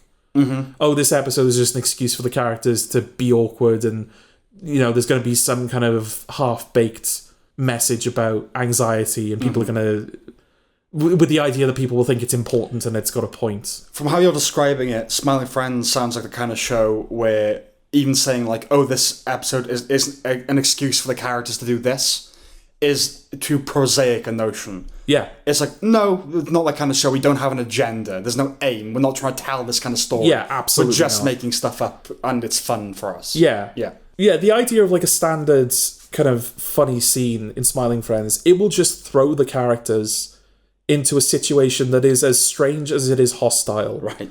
That the characters neither caused nor deserved. And it will just, like, they'll just have to deal with it. Right. Someone will come in and they'll just start threatening them with violence. Okay. And they're just like, and like that, they just have to deal with that. Okay. Yeah, it's kind of more, kind of like you said, of the internet, where just the uncanniness of what's happening is the comedy. Random as well. Not even necessarily random. Yeah. Just like, in some instances, it feels like it's almost trying to say, imagine if you were in this situation. Sure. Like, even though these are strange characters in a strange world, right now they represent you. This is a normal person being confronted with an alien that wants to, blow up whatever. Yeah. And it's like, how do they just have to deal with that? And it's funny because, like, how the fuck do you deal with that? Right. Is it good? You've said all these things that distinguish it from other Adam coms. Yes. And there are things you like about it. But it's all relative to the landscape. And is it good? Is it a good show? Well, that's what I was about to say. Yeah. I understand that, everything that I've kind of said it's because the show exists within a context. If that context were different, I don't know if my relationship to the show would be different. Right. I can't deny that there are a lot of things about it that I actually quite liked. I mean, I watched the whole thing. Right. I was under no compulsion to watch the whole thing. I could have just got away with watching the second season. They're 10 minutes long, though, you said, right? Yeah, but still, if you're not enjoying it... Well, yeah. How many episodes are there? I think including specials, there are like 20. Oh, really? Okay. Yeah. Okay. But there is a lot of stuff that I just didn't gel with. I think like the third episode of the second season, it's kind of their Pickle Rick episodes. Right. The special episode. Well, no, it's kind of like it focuses on a character, like one of the main side characters that you don't really see that often. And the episode is just, he has to get paper clips for the office. Right. But the whole episode is just escalating action sequences. Okay. Like, for the whole thing, it's just like, now he has to deal with this mad situation, now he has to do this, now he has to do that. Yeah, and it kind of it felt like a Pickle Rick episode in the sense that it was just like a showcase for what the show can do when it's kind of detaching itself from... I know that it's weird because I just said, like, it has no, like, consistent story or anything. mission statement, But it's like, right, here's just a character trying to achieve one thing. Let's see what we can do with that. Okay. And I remember reaching that episode and thinking, oh, I might actually be enjoying this show. Right. And I don't think I ever reached that point again. Okay. With the episodes that came after that. I was like, there was a few that was like, oh, it's this... No, that wasn't funny. I'm disappointed. Like, I thought that episode was going to be better. Okay. But I'm... It's not quite Clarkson's Farm where I'll be like, I was totally wrong about that. The show is actually great. Right. I'm glad I gave it a second chance. Okay. Because I do think I now have something to point at and go, this is the direction that we should be going in. I see. Would you recommend it? To certain people, absolutely. Okay. I don't think you'll get anything out of it. I would be shocked if Yeah, you that doesn't went back sound to like it. Yeah. Yeah, I'd be shocked if you went back to and went, oh yeah, I was totally wrong. Okay. I think there are better episodes than the one you saw. And if you were going to give it a reappraisal, I would say, like, okay, watch, like, these 2 episodes. Don't just, like, watch them in sequence. I'm not, like, against the idea of reappraising it. I'm not set on disliking it. But just on instinct, knee-jerk reaction, anything born of the internet, I tend to not like. There's just something about... I'm old school, you know? I like sitcom writing, and I'm not... I'm all for a bit of anarchy every now and again, but I don't like internet things. I don't like anything that has the vague whiff of random about it. Yeah. So yeah, on its face, it's not something that appeals to me, but I would be up for revisiting it. Okay. But yeah, I think there are certain people for whom it's an easy recommendation, and they will love it. Sure. I think it's one of those shows where if you're... It actually would have been good to bring this show up last episode when we were talking about punk comedy. Yeah. Because it really does feel like that. It does feel like a rejection of... any norm. Pretty much. Yeah. Yeah. Yeah, and I think if you're tuned into the show's frequency, you will love it. It does feel a bit Marmite. It sounds a bit Marmite from what you're saying. Yeah. I can also, from the way you described it, I can also see it being someone's favourite show. Yeah, absolutely. Yeah. Okay. Delicious in Dungeon Season 1. Here we are again, Sam. I wasn't even sure if this was animated. I thought it was. It is animated. It's anime, right? It's anime. Yeah. Okay. And that was a little in-joke to me, that was, because I think we've only reviewed... This is the second anime we've ever reviewed on the podcast. Okay. Maybe. So it's like the bit... probably that you've ever reviewed. Yeah, you wouldn't... Yeah. You're a bigot. You don't like anime. I'm not a bigot because I will always give it a chance. It is just the art style. I can't get on board with it. And it is like the taste of something. It's like be beautifully written and all that kind of stuff. I don't like the taste of Marmite. And you can't rationalize me into liking the taste of Marmite. Well, anime is definitely operating under a different set of rules that I'm not as well read on. No. And to be fair, I will say that there are animes that are more well behaved, so to speak, that I do. I like Grave of the Fireflies. Okay. And I actually like Spirited Away. Okay. But mostly not. I find them a bit too much. Okay. Yeah, it's a bit like, well, that was a loss. Just calm down there. Yeah, okay. Bloody Japanese. Right. Go on. Okay. So it was a little in-joke to me. Thank God we never have to do this live. Because it's clear that, like, I feel more unrestrained. Yeah, you do. When the pressure's on. Definitely. We're gone. So if this is indeed the second anime I've ever spoken about, it's the bare minimum amount of times for me to have used that statement. Right. Like, here we are again, we're talking about anime. Okay. Delicious in Dungeon is a fantasy action-adventure... Well, it's an anime. Bear with me. Okay. It's a fantasy action-adventure comedy cooking show. See, the cooking was the thing that threw... Yeah, that was the wrench. Yeah, that was the little subversion. That was the wrench in the monkey. Yeah. The wrench in the monkey. See, Mr. Birchum? Comedy. Really? It was funny, but yeah. I wouldn't want to... No, fuck it. Let's highlight ourselves as we are the purveyors of comedy. Yeah. So... There's this dungeon. Delicious things happen in the dungeon. Damn you, Sam. Hashtag Fritzl. I have written down here, Sam says, is it delicious? Yeah. I say, no, Sam, it's delicious in dungeon. The delicious things are in the dungeon. The dungeon itself is not delicious. I didn't say was the dungeon delicious, did I? No, you didn't. Didn't ask that. You said, are delicious things in the dungeon? I said, do you delicious things happen? foiled me again. Damn that tree. There's 3 whole pages that I can't use now. Good. Get some time. Yeah, no wonder I didn't finish my notes. Just counting all these conversations that obviously weren't going to happen. Yeah, so there's this dungeon. There are characters in the dungeon that are making their way through the dungeon. Right. And it's a big dungeon. Oh, it's a big dungeon. Okay. There's a kingdom at the centre of this dungeon. I see. And the idea is that there's this mad mage that kind of like... a what? Mad mage. A mad mage. Okay. A mad mage that kind of... entombed the kingdom within a dungeon. And the whole idea is that if you can make it to the centre of the dungeon, if you can kill the mad mage, the kingdom is yours. Okay. So naturally there are a lot of people trying to get to the centre of this dungeon. I would bloody think so, yes. Yes. When we first meet the main characters, they are fighting, or rather losing, to a red dragon. Okay. Not fucking the Hannibal. I'm preempting you now. No. I was thinking, well, yeah, it's anime. Do they have a lot of red dragons? No, but when we meet the characters, they're fighting. Are they? Okay. No!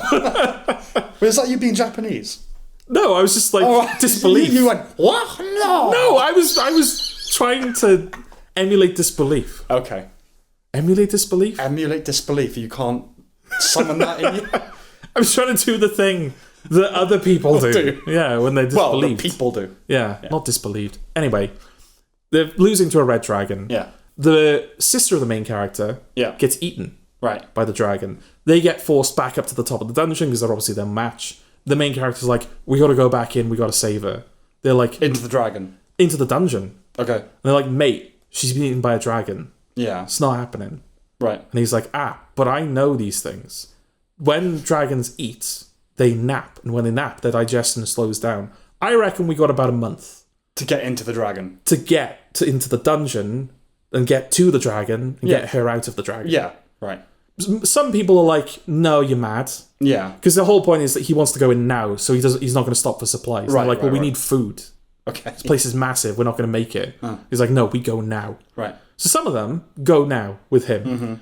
And they get the idea early on. It's like, right, well, we don't have food, we don't have supplies. Why don't we just eat what we kill? Right.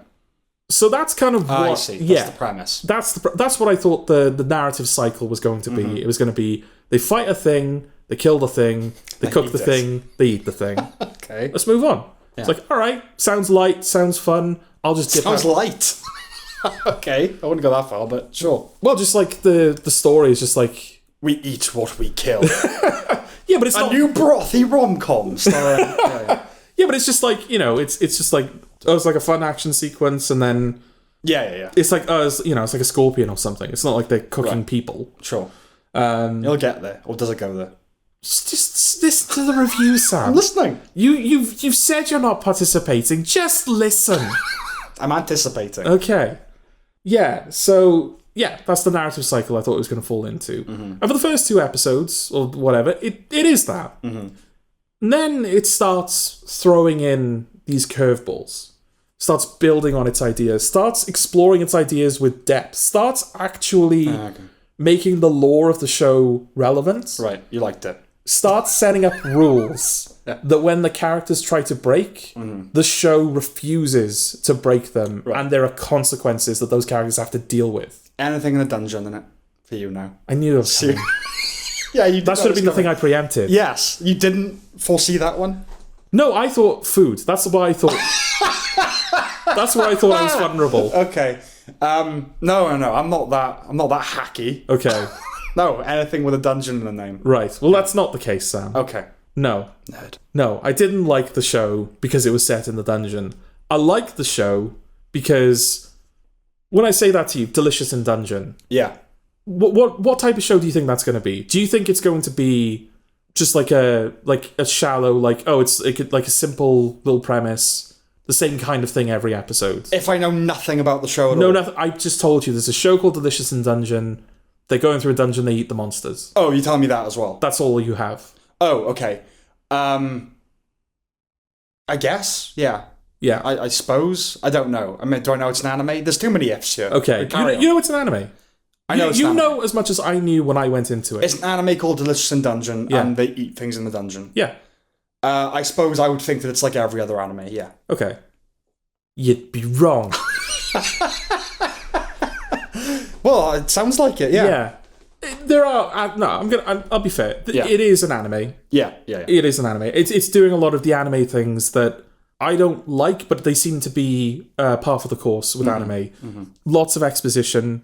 Like, a character will say that they have to do a thing, then they'll say they're about to do a thing, then they start thinking about the consequences of doing that thing, then they realise they don't care about the consequences of doing that thing, but they're worried that other people will care about the consequences of them doing that thing, and then the whole episode has passed. English dub or subtitles? Subtitles. Okay. There's both. I watched the... No, yeah, you chose the correct option. Yeah, absolutely. Yeah. I listened to the English dub. It's alright, but there is, weirdly, it's just different. Yeah, but that's the thing. Translation is... Yeah, because it's an anime. Like, the lips aren't synced. Yeah. But even in the native dub, they're not synced, because they're just, like, generic mouth movement, or generic enough mouth movements. Yeah. But yeah, there is just, like... If it's an anime, like, you just watch it... Yeah. Exactly. It'd be weird if it was in English, you know? Yeah. Yeah, it just... It took me completely by surprise. It really did. I was just surprised by the amount of... How much it was able to mine out of its premise. Because... It's over the course of 24 episodes, and they have commissioned it for a second season. And it really does feel like it gets everything that it can out of just that idea. Just like people eating monsters. Because, like, early on, they, like, kill this, like, a walking mushroom. Like, the most basic monster you can get. Right.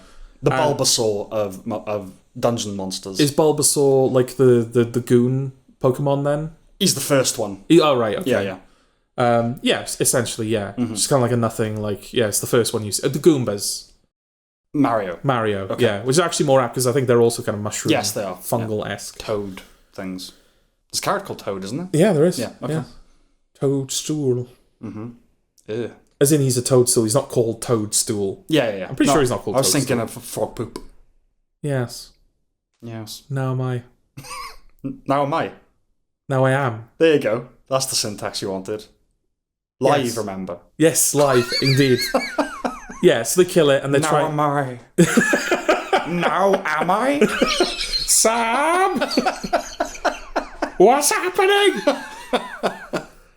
God. Yeah. So they're trying to like cut it up so they can cook it, and they're like really struggling. And then they meet a character who's clearly like a native of the dungeon, and he's like, "Oh, people that like eat monsters. I thought I was the only one. Let's team up." And he starts like preparing it, and he does it with ease.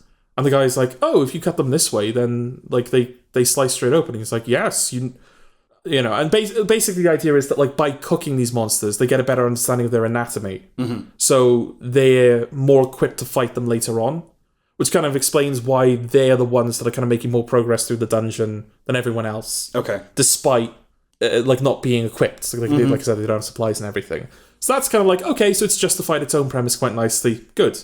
Then very quickly starts throwing curveballs at them. They have to fight living armor. Right. Which they can't eat. You're not going to eat living armor. Sure. You can't even defeat living armor. It's living armor. What do you destroy? What do you kill? Rust.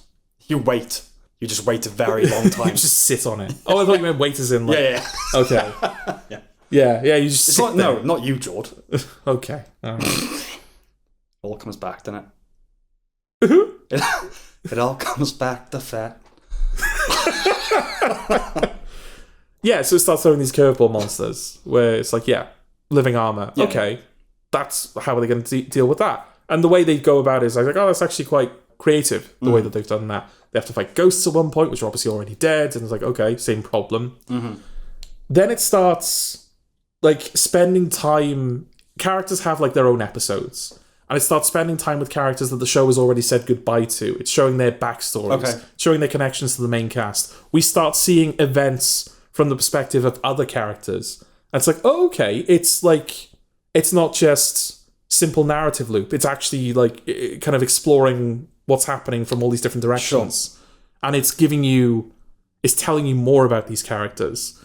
It starts coming up with... Kaleidoscopic. It's kind of... Yeah, it's kind of kaleidoscopic. Yeah. It starts including backstories where like food and eating is actually relevant to that character's core personality. Okay. Which is interesting. And like I said, I really don't want to spoil it because I think one of the problems that I find with anime, and I don't know whether this is just me or whether it is like someone, you know, who's kind of more used to Western media going to anime, it always feels like anime is slightly behind its audience.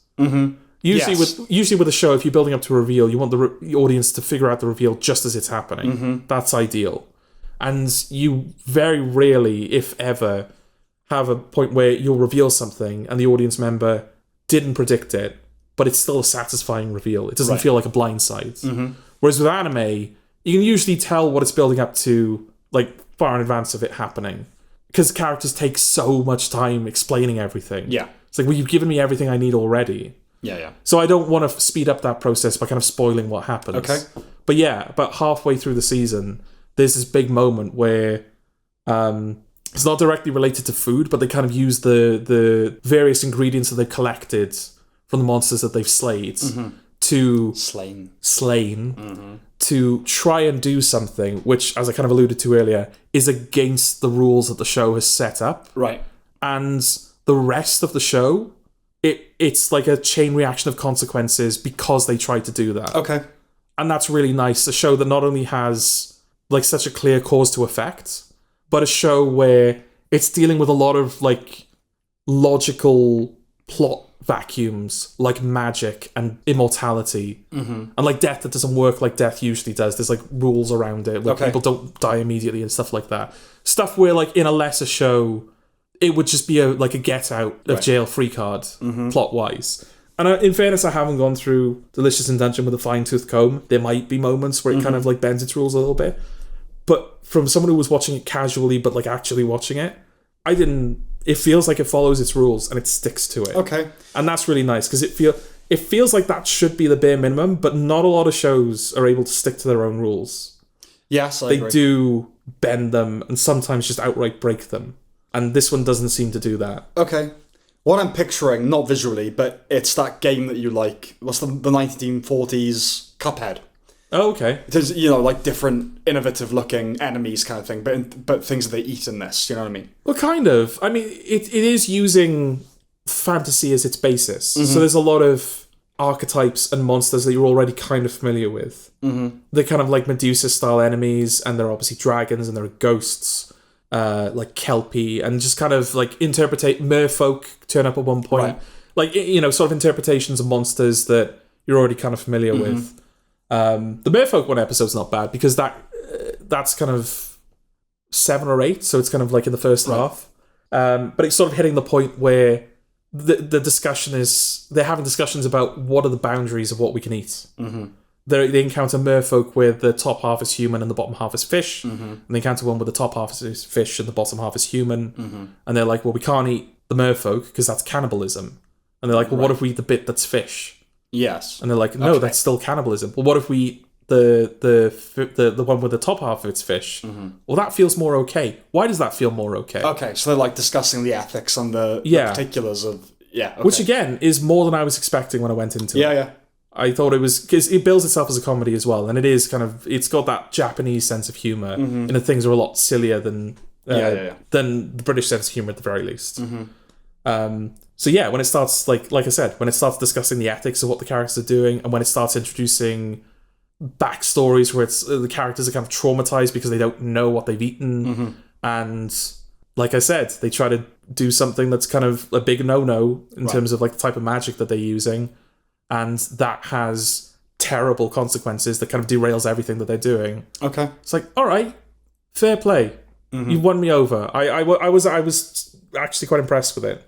Okay, so it's definitely a recommendation then. It's definitely a recommendation. Again, I don't know what you would get out of it, but yeah, I'm all up for season 2. And what I really appreciate about it is there's a lot of stuff running into season 2. The finale isn't really a plot finale. It kind of, the story is unconcluded, but it's kind of got the characters to like a definitive place in terms of the journey that they're on.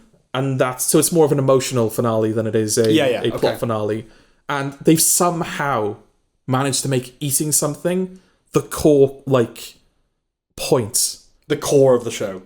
Of the second season. Oh, right, okay. Like, the what they need to do in the second season involves eating something. Right. And it's not just this, it's not like, oh, we have to eat the talisman of blah, blah, blah to be imbued with the power to do the thing. The way that they've managed to do it, it's like, oh, like within the logic of the show, this actually makes a lot of sense. Okay. Fair play to them. I would recommend it to people. All right. And it's on Netflix as well, so it's not, you don't have to go out of your way to find it. It's a Netflix show. I think so, yeah. Co-production kind of like. Okay. Yeah.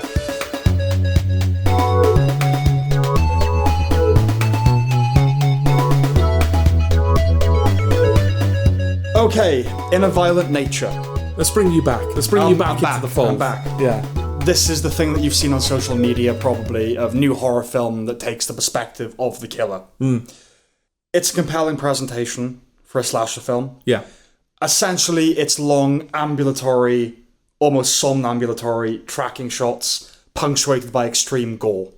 Are people calling this slow cinema? Because it feels like it's kind of, it has that ingredient in the mix. Yeah. Yeah, definitely. It's interesting because, like, a slasher isn't a slow... Do you know what I'm trying to say? Like, it feels like slow cinema doesn't lend itself to slow cinema, yeah. Yeah, because slashers have these moments of, like, great intensity. And those moments are in here. Yes. They're not filmed in a conventional way, though. No.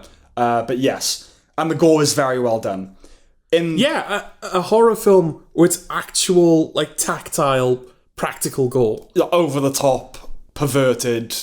Like, why did you think of that gore? Yeah. In the wake of The Strangers Chapter 1, it was especially refreshing in its gruey invention. Gorehounds will be satisfied. It's nasty.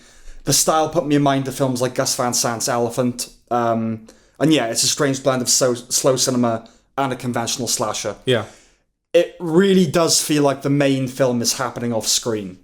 In this way, and this way only, it's like the zone of interest. Okay. So like you can track the story of the conventional slasher with overheard conversations and peripheral action.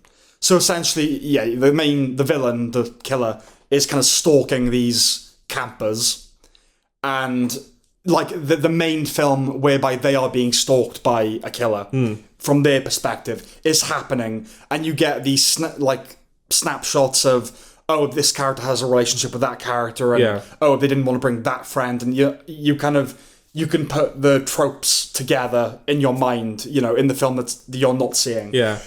It's nice as well because I think in slasher films, there are obviously moments where the villain, the creature, the monster, whatever you want to call them, is absent. Yeah. And I think that's often a question people ask is like, well, where's he gone? Why doesn't he just kill them now? Right. And there's like a nice little sequence where they're all of the teenagers are at a cabin, and he keeps going to like get one of them, but then he gets distracted by something else. Yeah. Someone else is making a louder noise, or someone plays music, or someone shouts. He goes out in that direction instead. And it's nice. It's almost like, oh, that's what they're doing. Yeah, it's when we don't see them. Well, like it is a force of nature, so it's not really thinking things through in that way. Yeah. It's just kind of going about its business. And yeah, there is a sinisterness to that, which is there's no panic, there's no scheming. Yeah. It's purely wandering without fear and then just murdering these people. But it's a different flavour, isn't it, of horror to conventional slasher? Because conventional slasher, once you know the monster is there, you're with the characters in the sense that you know that there's danger and you know it could strike at any moment, but you don't know where it is until it's too late. Yes. Whereas in this film, we know there's danger from the beginning. Yeah. And they don't. Yeah, it's the anticipation. Yeah, you're kind of stuck with the dread of they're all going to die rather than are we going to die? It's interesting, isn't it? Because I don't know how much dread I experienced because I didn't like any of the people. I mean, they're not really characters. They're kind of, like I said, they're glimpses of characters. Yeah, that's kind of par for the course of the genre, though, isn't it? Yes, but at least in a traditional slasher, that you won't like the characters very much. But that's part of the fun, is because you want to see, how they're killed. And I hope that one lives. I hope that one dies. Yeah. It's like Big Brother. It's more of an art film where you're not really rooting for anybody. It's more just taking a fairly objective view of just this stuff happening. Yeah. But yeah, you can piece together like the interpersonal drama between the characters. The characters, insofar as they are characters, they're annoying, but that's fine, that's standard. There's also an interesting sense, I don't know if you picked up on it, that it's a sequel.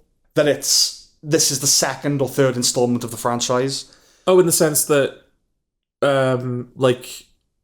know what this is by now. Just like it's going to happen. Well, no, there's that sheriff character that it's that part of the film where they finally get to civilization and they meet a sheriff, and he fills in the backstory where he tells them, oh, this thing, my father put him in the ground 30 years ago, and now I'm going to do the same thing. It's like, okay, this is Friday the 13th part 2. Okay. Where he's come back to life after 30 years, like how these things always work. Okay.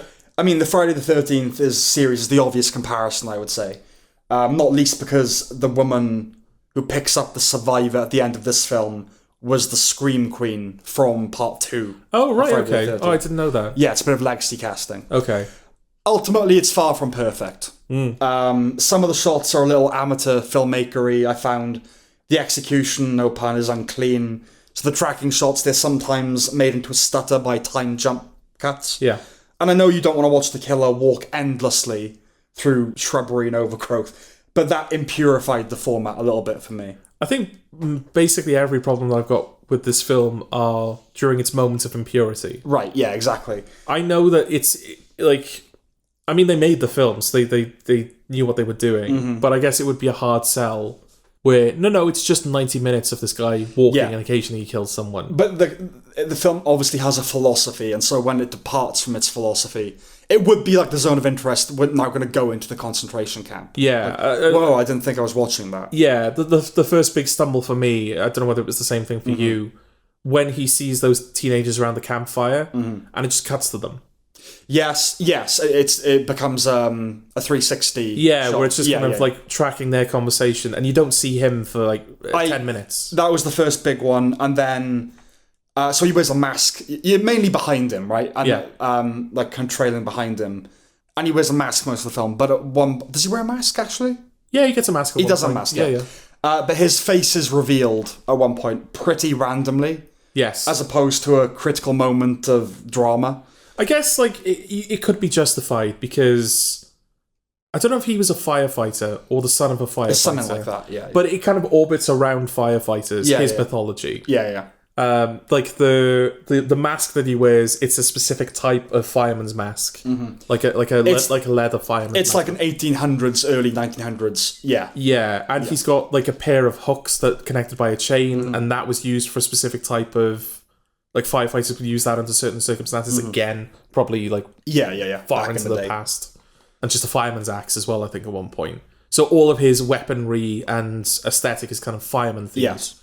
And when he takes his mask off, is he playing with a little fire truck? He's playing with something. Yeah. I don't know whether it's a. I thought it was a fire truck, but now I'm thinking about it, it might just be a car. In which case, there's no excuse. Yeah, he gets distracted by a toy, basically. Yeah.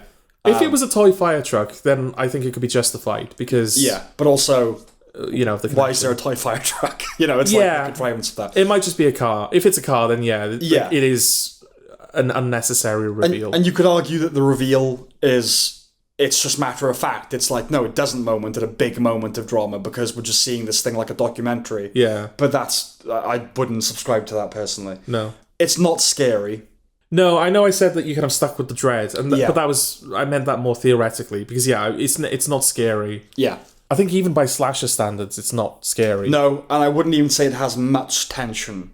There's just some anticipation as to how the murders will play out. Yeah. Amid the relatively hypnotic display that you're getting. Yes. And it ends poorly, I think. Yeah. It ends it ends without resolution in a way, and they would say, well, that's the point. Yeah. And you completely depart from him in the final act, which is not the final act, but the climax. Yeah.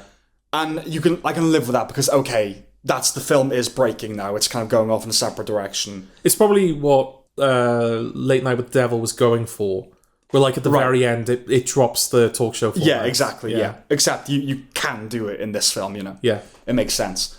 But I just found I didn't care at all because I don't know who this character is. Basically, the sole survivor, you follow her. She kind of hails a car and then is talking with this woman. Yeah. And then they pull over at one point because she's injured. And then she just kind of stares into the forest, waiting for him to emerge. And he never does. And then you find, because she's returned the talisman that he was after the whole film, he's just gone back to being buried, presumably. Yeah. And it's like, well, okay. And I mean, again, they would argue, philosophically, the whole idea was the anticlimax and blah, blah, blah, blah. But it's like, yeah, okay, but it's a pretty drawn out sequence of her. It is. I think if the film had ended, you've got, her looking into the forest. Yeah.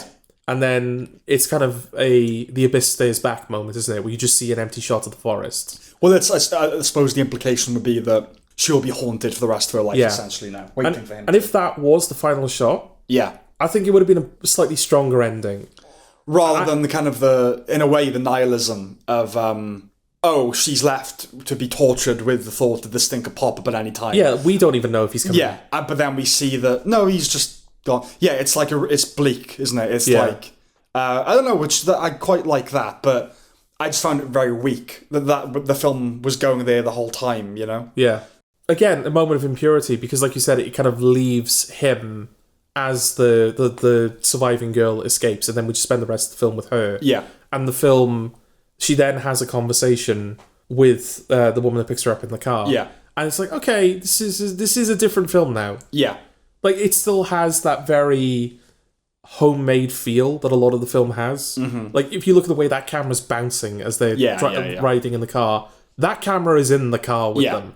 But this is kind of what I mean, where, the film breaks its format. We follow her, this protracted sequence of her walking through the forest, running away, and then get in the car, this long conversation that doesn't go anywhere. It's like, that there was some tension there, like, why am I watching this? Clearly the woman is going to be, she's like she follows this thing, or, she sacrifices things to him. And again, maybe they would say like, because that's what a horror film would do. That this woman's actually, there's a reason that horror films do it. Yeah, there's a reason it's a cliche. It's a cliche, but doing the complete inverse is unsatisfying. Yes. It needed to be something there. It's like, we are breaking the rules of horror films. Like, yes, it's good to know the rules to break them, but you have to know that they're worth breaking. Sometimes it's better to just stick with the tradition. Yes. Hashtag conservatism. Well, I got a little bit more. Yeah, go on. I just wanted to praise the sound design. Yes, very good sound design. It's doing a lot of the heavy lifting. Yes, it is. It's really, really well fleshed out sound design. Mm-hmm. Because it's very quiet. It's a very quiet film. It is. A lot of just birds and trees and... Yeah. And you hear every footstep, and you can hear exactly what kind of terrain he's walking over. Yeah. And even the moments where he's just staring at a character. It just feels... Yeah, so... I suppose for what they're doing, you'd think, the key... thing to nail would be the visuals, but really it is the sound, because otherwise I wouldn't be able to tolerate just nothing happening for long periods of time. Can you imagine this film, but every footstep, it was the same footsteps? Yeah, just bad Foley. Yeah. Art. Yeah. No, good point, Yeah, the sound design is fantastic. And yeah, like you said, it isn't scary. In fact, I thought it was a funnier film than a scarier film.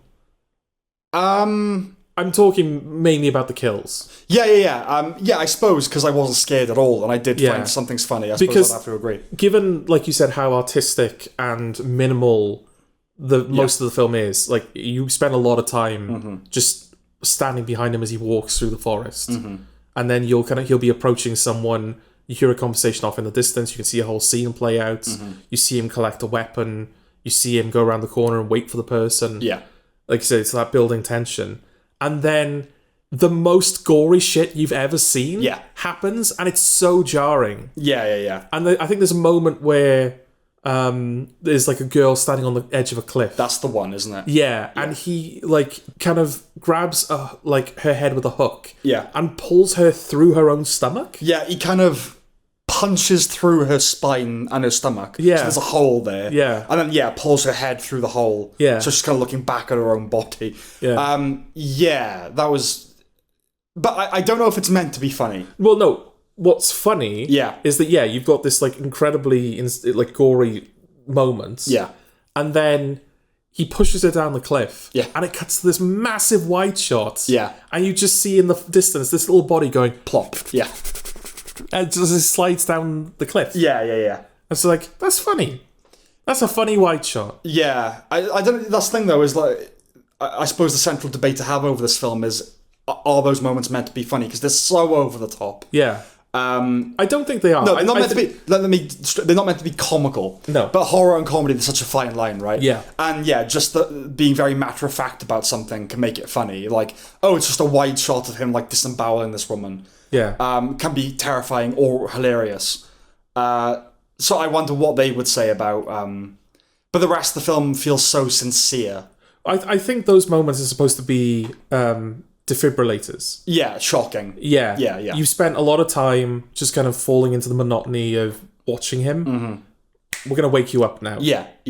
No, I agree. And it's kind of a reward, isn't it? Look at this, like, crazy shit. Yeah, no, it is. That's going to carry you through the next, like, 10, 15 minutes. Yeah, well done. Here's your kill. Yeah. And for a change, they're actually good kills. They are. Okay. Insight number 9, series 9. Yes. Okay. Would we have reviewed... Actually, there have been seasons of Inside Number 9 since we started the podcast, haven't there? Yeah, probably 3, 4 maybe? Yeah. Yeah. Okay, because I was going to say, would we have reviewed this... Like, if this had started when we'd started... Yeah. Would we have kind of reviewed it as we went? Maybe. Rather than just jumping in at the end now. With the philosophy now, probably. But, I mean, okay, so the first thing to say is that I've seen all of it. You've seen just the last series. I've seen just the last series and the first 2 episodes. That's right, yeah, okay. Yeah, I will go through it, I just haven't... Yeah, I just say, like, and though that's the case, my memory's pretty foggy, because I watched the series in real time. So we are really just talking about season 9. We really are just talking about the series 9, yeah. Which I think is completely fair, because of course. It's an anthology show. Yeah, and all anthology shows, especially... ones that are anthologies episode to episode. It's not like American Horror Story. No. Inevitably fall victim to the problem of varying results, right? There have been occasions where the 9 conceit has felt contrived or too smart-ass. But I also acknowledge that coming up with different settings is tricky. Well, what is it, like 56 episodes? Yeah, exactly, right? So, fair play. And they seem to feel a responsibility to always have a twist, which... given the parameters I understand, it's like if you're going to do something on stage, you're probably going to want to make it funny because the audience, you can gauge their reaction. Yeah. but isn't always necessary. On the whole, the show has really stood the test of time. Okay. So the first episode, we'll kind of do it sort of episode by episode. Okay. Boo to a Goose teetered on irk for me with its condemnation of groupthink. As I suspect, I disagree with the precise target of the writers. I'm, of course, against groupthink. I'm anti-groupthink generally. But yeah, I feel like they've slightly got the wrong target. Do you know what I mean? Yeah. They think that people kowtowing to the man are it's the wrong people. It's actually the other people. Okay. Yeah. Anyway, the trolley problem. Oh, you are speeding. Yeah, I'm speeding through it, like minimal notes. Do you have anything else to say about Boo to a Goose? Just that obviously it was my first proper experience for an Inside Number 9 episode. Mm-hmm. So it was nice in the sense that the first one I saw, the number 9 was carriage number 9 on the subway. Yeah. So it was good for me to get the sense of like, oh right, it's not just a building. Oh, that's number 9. Yeah, I mean, yeah. If you watch the whole show, like number 9 carriage is fairly pedestrian. Okay. Ironically. Yeah. But it was, yeah, I mean, it's one of the weaker episodes of this season. Yeah. I still liked it, and I still wanted to watch it, so it was kind of nice that, it kind of went up from there for me. But it was a good start, I thought. Okay. The trolley problem, the second one, it doesn't really feature a trolley problem, but it's good, it's fine. That was my big problem with it, It's when he was talking about when the twist happens, and he's kind of explaining the scenario that the main character's going to have to, like, this is the choice you have to make. It's like, that's not a trolley problem. No. And it does. I don't think it suggests. Does the episode suggest that it is? They discuss trolley problems because one of them's like a philosophy professor or something. Yeah, but why would they discuss trolley problems if they were not going to be confronted with a trolley problem? And the episode is called The Trolley Problem. Yeah, I know. It's actually more Prisoner's Dilemma, really, or Schrodinger's Cat or something. It's definitely not a trolley problem. Yeah. But yeah, okay.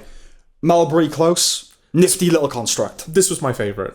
Your favourite of... Let me think. I know it's not your favourite already. Yeah, because you told me what your favourite is. Yes. And I'm assuming it's the same one as when you told me before. I assume it is. Yeah, I can't remember. Yeah, I'm just reading the notes as I go. Yeah. Yeah. I mean, this is not because we've just talked about In a Violent Nature. Yeah. Yeah. Yeah. That's what it's called. That's what it's called. It does feel like it should be world, shouldn't it? In a Violent World. It always feels like. Well, I keep thinking in a violent manner, which I know. Isn't right. Well, it's certainly accurate. Yes. Yeah. It certainly is. Yeah. But yeah, like I said, my main problems with that are when it's impure. Yes. It's not following its concept. Yeah. Mulberry Close is pure to a T. It is. Yes, it is. Very much so. It's all filmed from the perspective of like a Ring doorbell. A Ring doorbell, that's right, yeah. Yeah, and it never breaks that, and it never needs to. You get a full story. They're pretty good with that. Yeah. If they have a format, they will stick to it. Yeah. And it's a full story where it's not like, oh, why would these characters be outside having this conversation now? Yeah. It's neighbours talking to each other. Sense. Yeah, exactly. Control Alt Escape. This is your favourite. I think you're right. Yes. It was shaping up to be a run-of-the-mill, solid episode. Yeah. Its twist was very Inside Number 90, but I'm so glad the twist wasn't the ending. You don't find yourself investing in these characters that often, because they're just half-hour constructions. Yeah. But I was proper rooting for Steve Pemberton to not die. And I would have been so angry if it had gone that way. Well, I was kind of aware of Inside Number 9's reputation before I went into it. Like, I knew that these were anthology episodes. I knew that both of them had written every episode and were both in every episode, pretty much.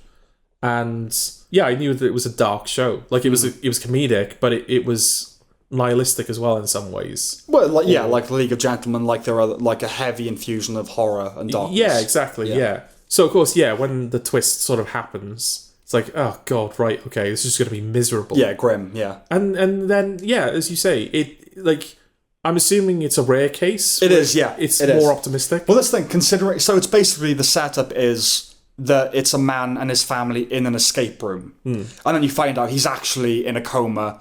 And the escape room is how he's conceptualizing kind of, is he going to die or escape it, right? And considering the answer, which is number 9, I think. Yeah. And the tonal nature of that ending, where it's a happy ending of the resolution, an upswing rather than a downbeat, that would have been a perfect finale, I think, to the show. Yeah. I mean, seeing the finale that they went with, I think it also makes sense that's the finale. Of course, yeah. But if you're just going to do an episode that's an episode... Yeah. Thematically, it's a perfect finale. Yeah, and number 9's the answer. It's almost like, not that they had to, but it's like a justification for the whole show. Yeah. It's because it was all leading to a number 9. It did make me think of, have you seen Conan O'Brien in the escape room? Have I? I don't think I have. Oh, you haven't? Oh, I'm showing you that after that. Okay. It's a remote, and he clearly thinks and says, this is bullshit. Right. Like, it's just like, this is not, it's like fake smart thing. You know what I mean? It's, you think you have to be clever, but it's just fucking another riddle, another fucking conundrum. And right. When they're going through it, it did make me think like, Jesus Christ, this is bullshit. Okay. The Curse of the Ninth was okay. Probably the weakest for me. Yeah, I didn't like Trolley Problem. But other than that, the episodes were, like, keeping a consistently good... Like I said, Moby Close was my favourite. Yeah. This fourth one was a close second. Mm-hmm. And 5 was a dip. And that was a shame, because it was like it's the penultimate episode.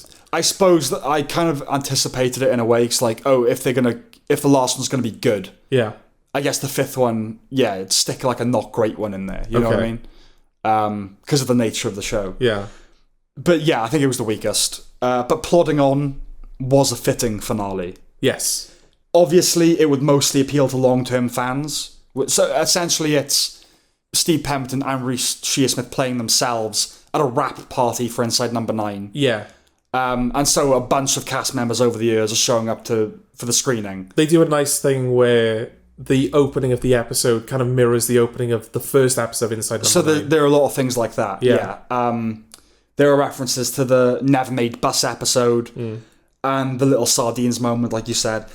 I've watched every episode, as I said earlier, but in real time, so I don't have an encyclopedic knowledge of the show, but I got enough out of it. So I think most people would. Yeah. Maybe a little too indulgent, but, it's decades worth of work. They produce 54 different stories. They're allowed a victory lap, as far as I'm concerned. Yeah. And it's nice because, there's a lot of Easter eggs and nods for long-term fans. Mm-hmm. Like, I knew when I was kind of missing stuff, it's like, I felt like it was a reference to something. Mm-hmm. But the crux of the episode is their relationship. Yeah, they're going their separate ways. Yeah.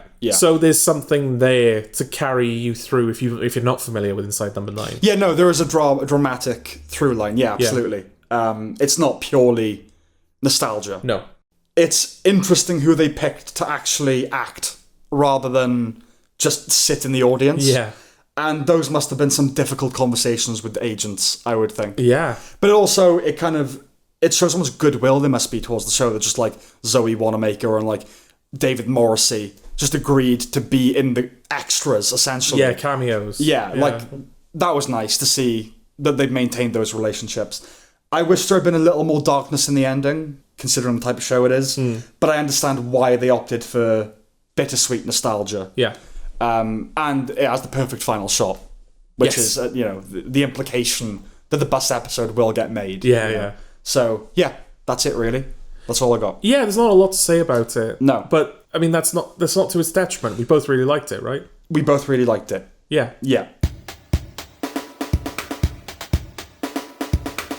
Back to you. Game Changer. Oh, right. It's Game Changer. Yes. The game show with the game show where the game changes every show. Okay. I believe that's the little bit that he does. Mm-hmm. This is a game show, Sam. Gladiators kind of opened the door for us doing non-scripted content. I suppose it did. And so now I'm bringing Game Changer into the mix to kind of discuss with you. It's created by Dropouts, who used to be College Humor. Right. They kind of have their own little streaming service now, and they have a bunch of different shows on there. I think most of them are... It's stuff like this where it's like an improv show, or it's like a little people talking about things show. I don't think they've got much in the way of like scripted content and stuff like that, but I haven't really explored it. Mm-hmm. I found Game Changer through like YouTube shorts. I saw these random little like 20-second improv segments. I was like, I wonder what this is from, and then that eventually led me to Game Changer, which is a game show where the game changes every show. Right. So one episode will be just like, it's a game show, we're asking you questions, you buzz in, you get points. Next episode, we're playing bingo. But there's going to be like these layers to the bingo that the contestants aren't aware of, where we've got the 3 people that are on the stage playing bingo, but then there are 3 people backstage that are manipulating circumstances so that they can cross off squares on their own bingo cards. Okay. So they have to make the players on stage do something without being aware that they're being manipulated. Anarchy. Next episode, you have to come in second place. Chaos. That's how you win. You come in second place. Next episode, it's like Simon says, but the intensity and like the kind of deliberate manipulation increases over the course of the episode. Caprice. And that's what it is. It's just like every episode is like, right, completely different concept. Mm-hmm. And like fleshed out concepts. Right. Like there are some episodes where like, this is just Simon Says, or this is just Jeopardy, or this is just the dating game. Yeah. But they still manage to kind of find interesting little angles to it. The Jeopardy game, for example, it just starts out as a game of Jeopardy, but then over the course of the game, you kind of realize, because that's a nice little gimmick, is that the contestants don't know the rules of the game when they start. Mm-hmm. So as they play, they have to figure out the rules. And sometimes there are entire episodes built around the fact that there's no apparent logic to what's happening, but by guessing the rules, you win. Okay. Like, they really do mind Yeah, I everything played a from game it. like that once. I tried to tell you about it, but I really couldn't remember. Right. It's essentially where you say a sentence that has a rule to it, and then people have to pick up on that as you repeat it, and the thing goes on. Yeah. And you kind of join the club of those in the know. Ah, right. So it would be like, you have to guess what I'm saying, and you'll say, okay, say it again, okay. So, blah, blah, blah, blah, blah. And then it turns out the thing you had to decode was that I was starting every sentence with so. Ah, I see. You know, things like that, basically. Okay. Yeah. So like in the Jeopardy example, starts out as a game of Jeopardy, but then kind of becomes clear that the Jeopardy squares match coordinates on a map. Okay. And so they have to go to different coordinates to unlock different like parts of the map and stuff like that. Yeah. Yeah, it's just very, very clever. It's like proper creativity, like full-on creativity. Mm-hmm. Like, we're not just gonna do an episode. I can't remember the name of it, but there's like a game show that I think Alan Carr is doing it at the moment. It's like Alan Carr's Everything Game Show, or whatever the fuck it's called. Right. It's basically like, this episode we're playing Wheel of Fortune, and it's just Wheel of Fortune. Oh, okay. Right. This episode is just higher or lower, and it's just higher or lower. Okay. Rather than bringing back one game show, they brought back 10. Yeah. And it's just like different, whichever one we're going to do. Different like segments with it. Okay. Yeah. Yeah. Whereas this is not, this is... They're inventing. They're inventing a rule set, and they've got a concept that they are running with. And it's not even a case of like, oh, we have to... These are rules that have to fit with 3 contestants. Sometimes there'll be 10 contestants. Okay. Sometimes, like, for one episode, there'll be an escape room, so they're not even in a studio. It's really all up for grabs. Yeah, the only consistent thing about it is the host. Everything else is off the table. Okay. They have different combinations of contestants every single time. Sometimes the inconsistency is inconsistent, and they'll just do sequel episodes. Okay. Where the contestants will start with the same amount of points they ended another episode with. Right, okay. So it really is like every possible angle you can think of. Again, it's kind of like not Smiling Friends, Delicious in Dungeon. It's like, right, here's our core concept. Mm-hmm. How many possible ways can we approach it? Let's do all of them. Okay. Like I said, it is college humor. Mm-hmm. And all of the contestants are people, like frequent collaborators and employees of college humor. Okay. Also varying results, I would imagine. Yeah, well, these are people who are like in their probably like late 20s to early 40s. Mm-hmm. They all live in California. They all think like Californians. Even people that are not born in California, they have kind of been assimilated into that crowd and that mindset. And so there are certain contestants that I quite liked and have their own unique personalities and bring their own flavour to the thing. There's a contestant called Brenda Lee Mulligan. You said they were all Californians. Well, they all kind of live in California. Yeah. They're not, like I said, they're not all from California originally. Right. Some of them are from all over the place, but they're all kind of like in that crowd now. Mm-hmm. And yeah, his whole thing is that he's incredibly competitive, but also he has a knack for kind of coming up with these big speeches on the spot. Right. So, like, if something happens that he's not happy with, he'd be like, this is a testament to mediocrity. A foul... Okay. Like, he'll kind of go on these, like, big improvised speeches, and he'll kind of... it's just fun to kind of see him get wound up and stuff like that. Mm-hmm. They've got another contestant, I think Zach, his name is Zach Oyama. Mm-hmm. He's just kind of like this comedy sniper almost, where it's good when they pair him up with Brennan, because Brennan will go on like these like big like speeches, and he'll just say like one thing, like one line or one word, and it's like the perfect comic beats. What was that story that you told me about, or like we watched someone telling the story? They were like Saturday Night Live people, and they were coming up with this sketch. Yeah. Where they were like ordering like a ridiculous amount of food. It was Chris Farley, who was a very large man. Yeah. Ordering food at a drive-through. Yeah. I think it was. So can I get 10 burgers and 10 fries and this? Yeah, and what was the punchline essentially? And is that, you know, the woman working there says, is that everything? Yeah. And they do we go with, you know, he just repeats the order like verbatim. Yeah. I go, oh no, make that a Diet Coke. Like, what's the punchline? Yeah. Of that? And then Norm Macdonald just came up and said, she says to him, is that everything? And he just goes, yes. Yeah. That's it. Yeah. Yeah, so it's like moments like that. There's like a bit, like one of the, I think on an episode they give him prompts and they have to like improvise a scene to it. And one of them is like Brendan is his lawyer. Mm-hmm. The idea is like the guy that he's defending is like speaking up at the wrong time. Right.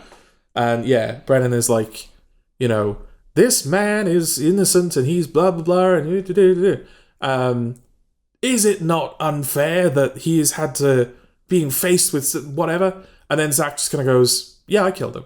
Right. Okay. So yeah, there's like moments where they kind of bounce off each other very well, and they have different comedic sensibilities that mesh very well. Yeah, chalk and cheese kind of thing. But a lot of the contestants don't. A lot of the contestants, even with all of these new and different combinations that they pick, it's the same sense of humour all the time. So it kind of...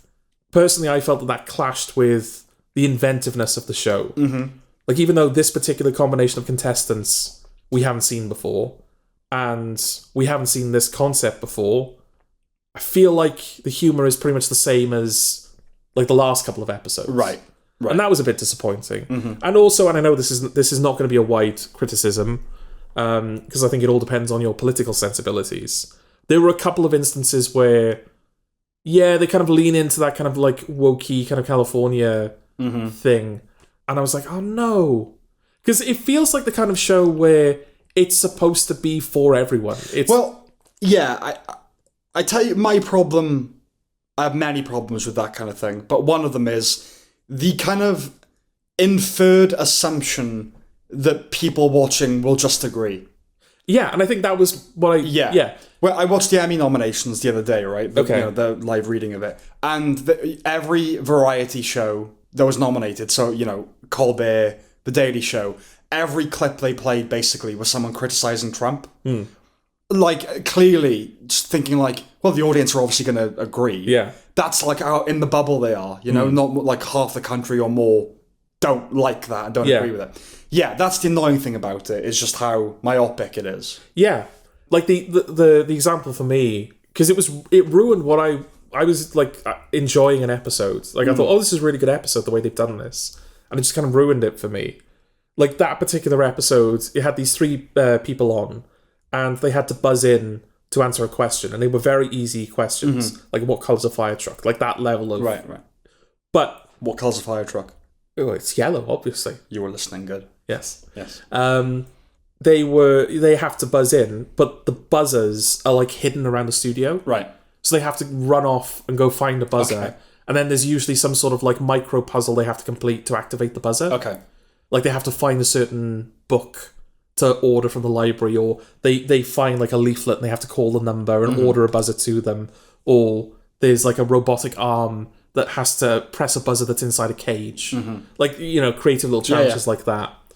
And one of them was a capture test where you scan a QR code and then you have to like pick all of the boats. Pick all of the trees. Pick all of the men that have inherent toxic masculinity. And she picked every single man, and that was the correct answer. And yeah, it's just kind of like, considering the level of like the humor was like broads, everyone finds this funny kind of humor. It's the fact that was thrown in, as you said, as though it's like, this is just like as though it's uncontroversial. Yeah. As though that's by the by. That's not like, we're not challenging anything there. It's like we all think that. Yeah. It's like a knock-knock joke. Yeah. You know. It's like you're not offending anyone with. Not that it's about being offended, but just like, you know that most people don't think that all men are inherently toxic. Yeah. Most women don't think that. You know that, right?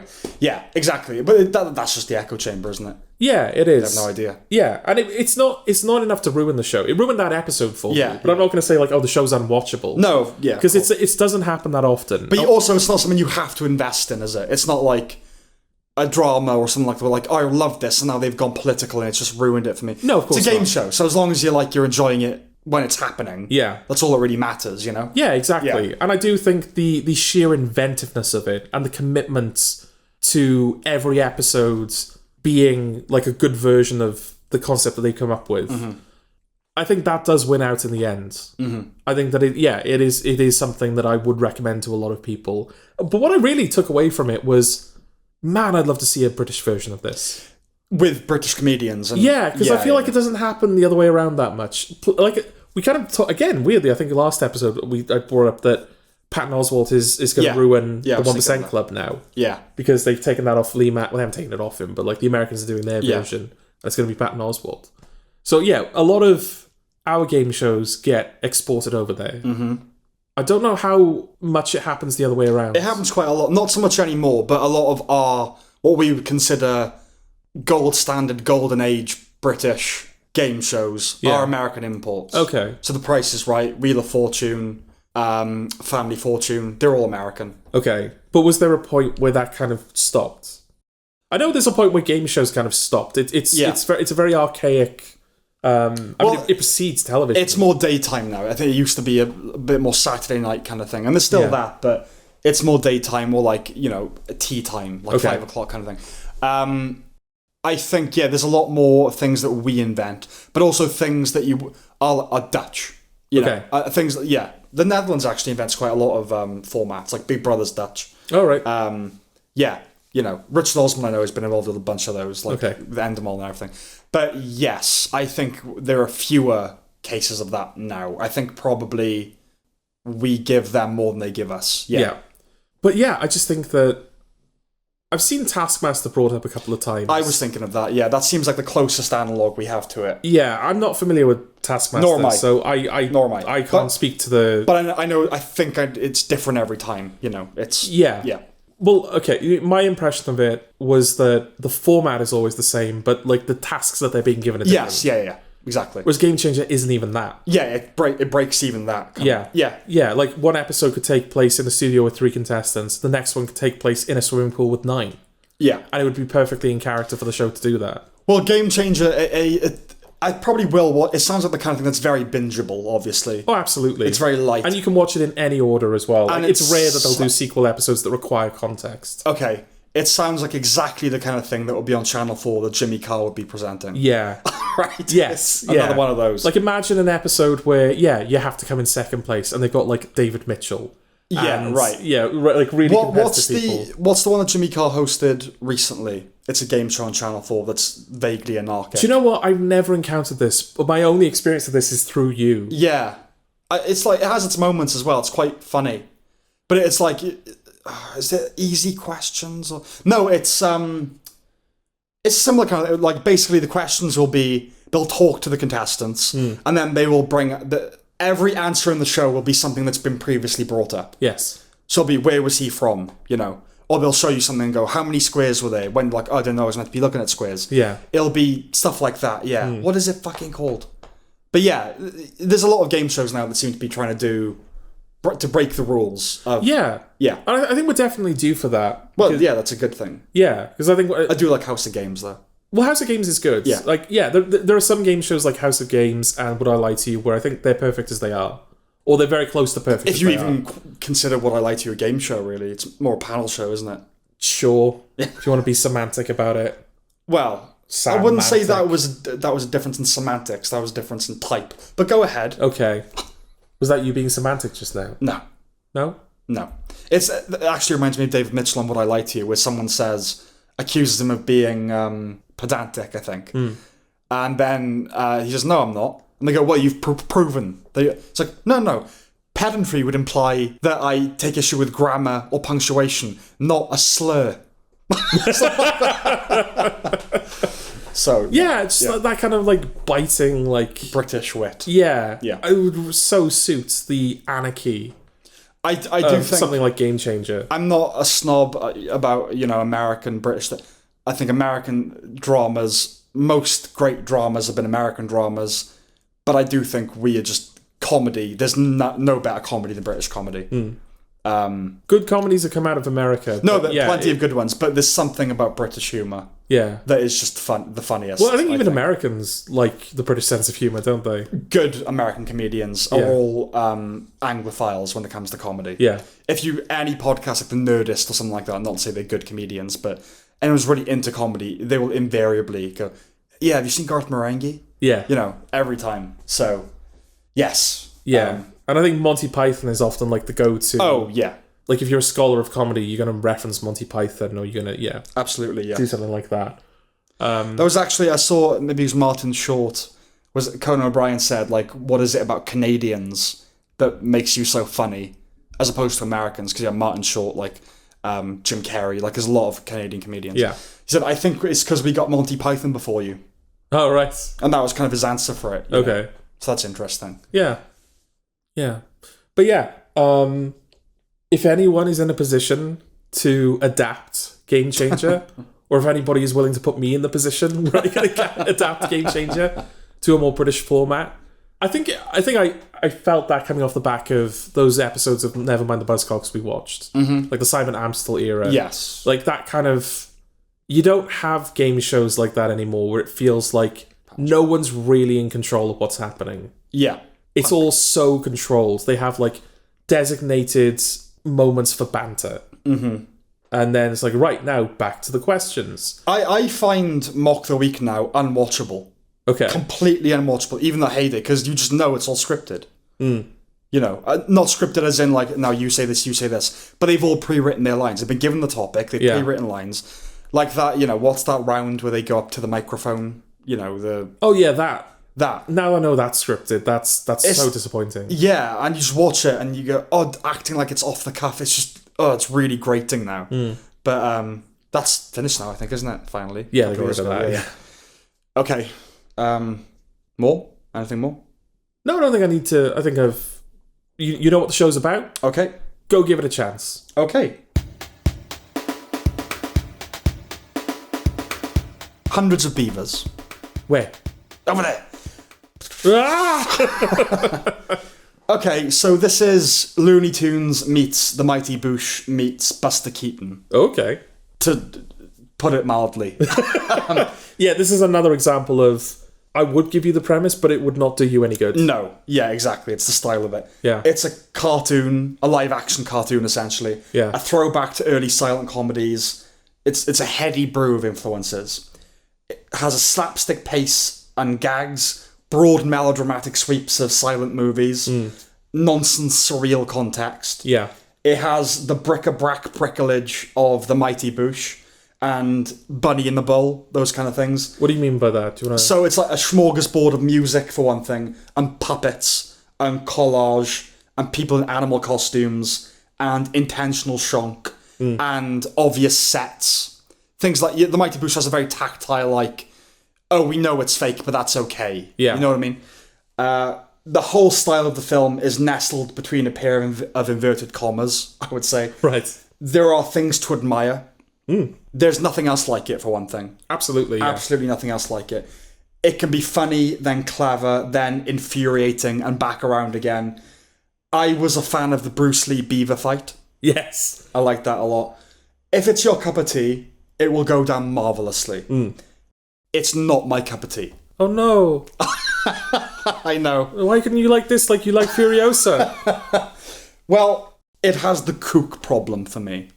Things that could be described as wacky or zany occupy very dangerous territory for me. More often than not, it doesn't get me. Okay.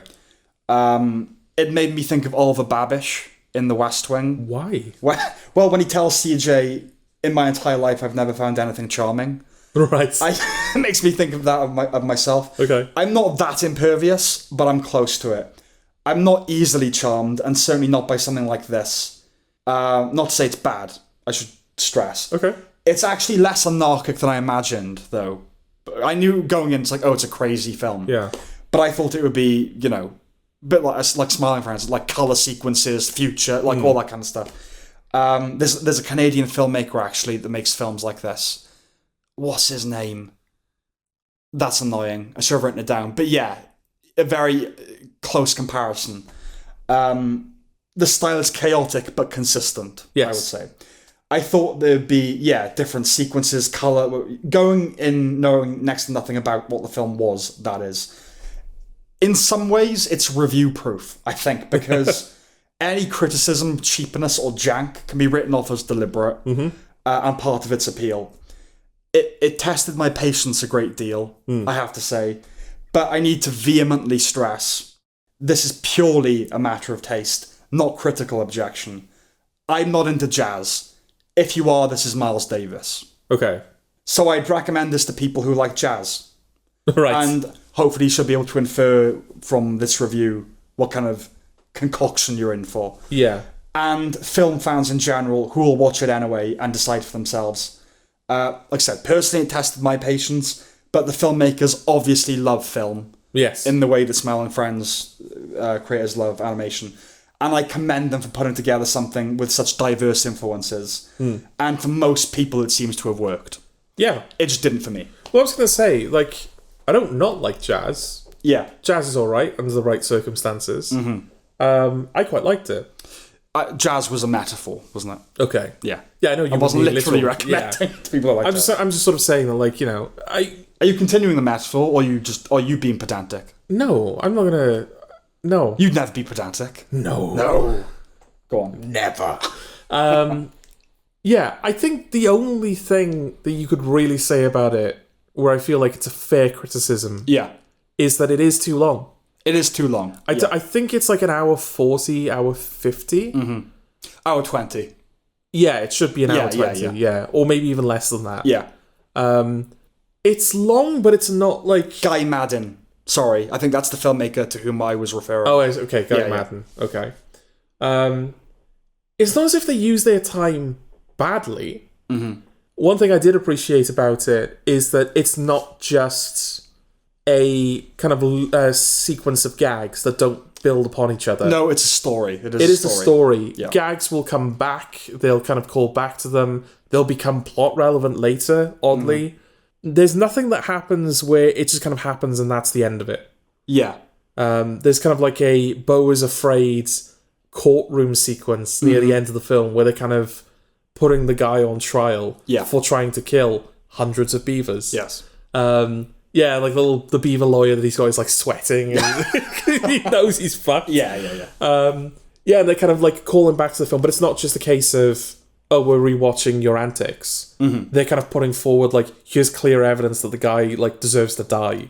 Yeah. Because we're beavers and he's killing hundreds of us. Yeah, he's the beaver Hitler, basically. Yeah, exactly, yeah. So, yeah, it's not as if, like, oh, this film was too long and it didn't need this, and this. It would require redrafting and it would probably require getting rid of a couple of things that were good.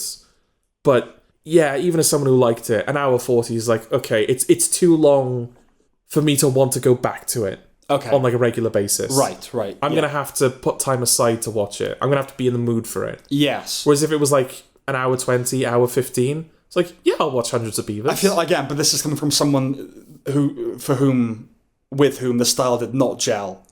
But... Yeah, but I think if it was shorter, you probably wouldn't have lost as much of your patience with it, right? No, that was the start of a point. Oh, my apologies. Yeah, sorry. It's live, Sam. I know. Coming from someone that didn't gel with it, it feels like even if you're a fan, it's so full on, you have to be in the mood to watch it. You can't casually watch Hundreds of Beavers, you know what I mean? It's like, you've got to be really up for it. Yeah. It's not a put on in the background kind of film, for one thing, because it's silent. Yeah. But then again, I feel like you could say the same thing about Mad Max. Yeah, you could. It's like, oh, so much happens in Mad Max. You can't, like... No, I would agree. I'd put that in the same camp, yeah. Yeah, but I think you could. You put that film on and it's like, yeah, it's just playing. Mad Max? Yeah. You'd have to watch it, though, wouldn't you? Preferably you'd watch it, but I could put on Mad Max. Like, yeah, I'm watching Mad Max right now. Okay. Because I think that is a film that doesn't outstay its welcome. Fury Road. No. Yeah. Like, you could put on Fury Road. It's like, yeah, I'll put on Fury Road now. Whereas if it was 2.5 hours like Furiosa, it's like, do I want to watch Fury Road? You know? Yeah. And that's where I'm at with Hundreds of Beavers. It's Okay. like, yeah, it's a film I liked. It's a film that, yeah, it would have to be a cautious recommendation.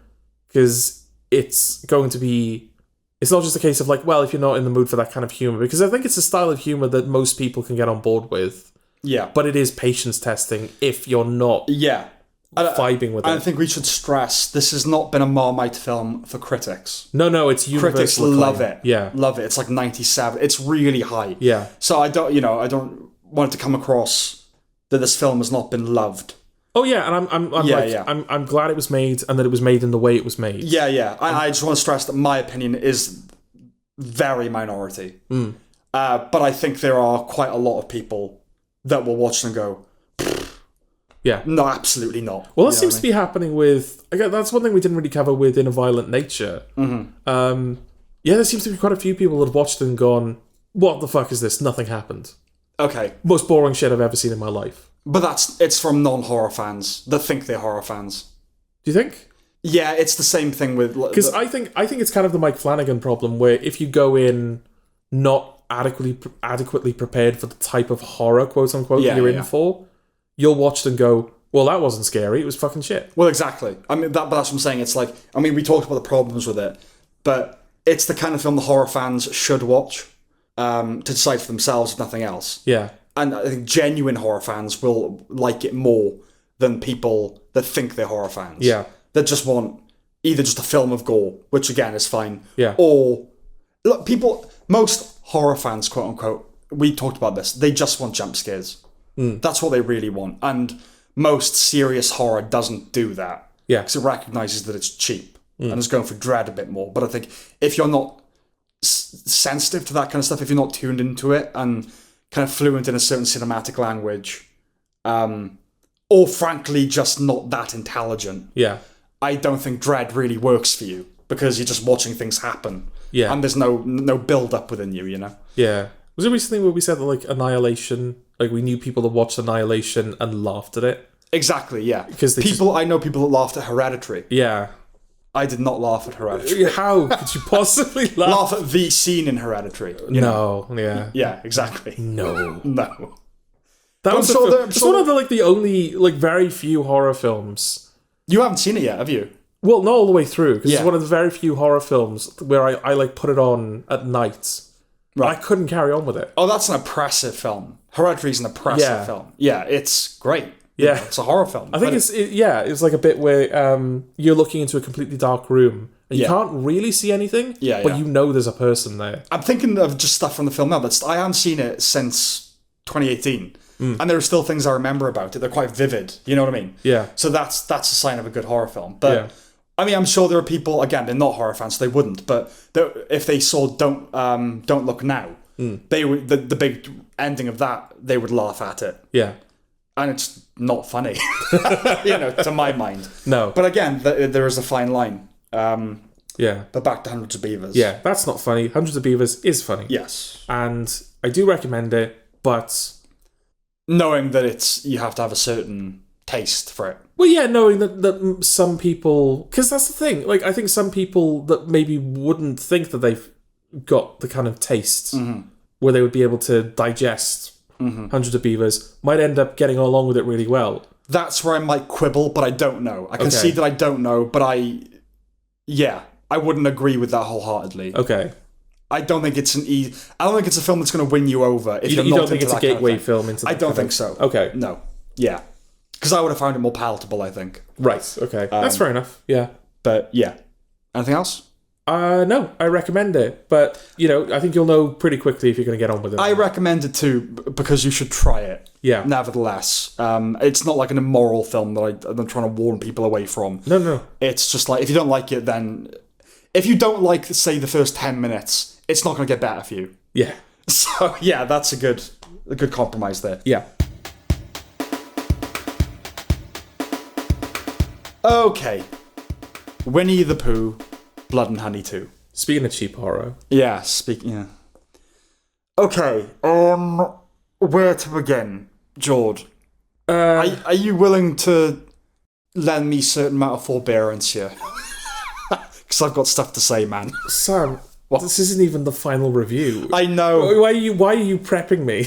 But because I watched it with you. Yeah. And then I watched it again. Why? For notes. For comprehensive notes. And... Why? Okay, why did it warrant comprehensive notes?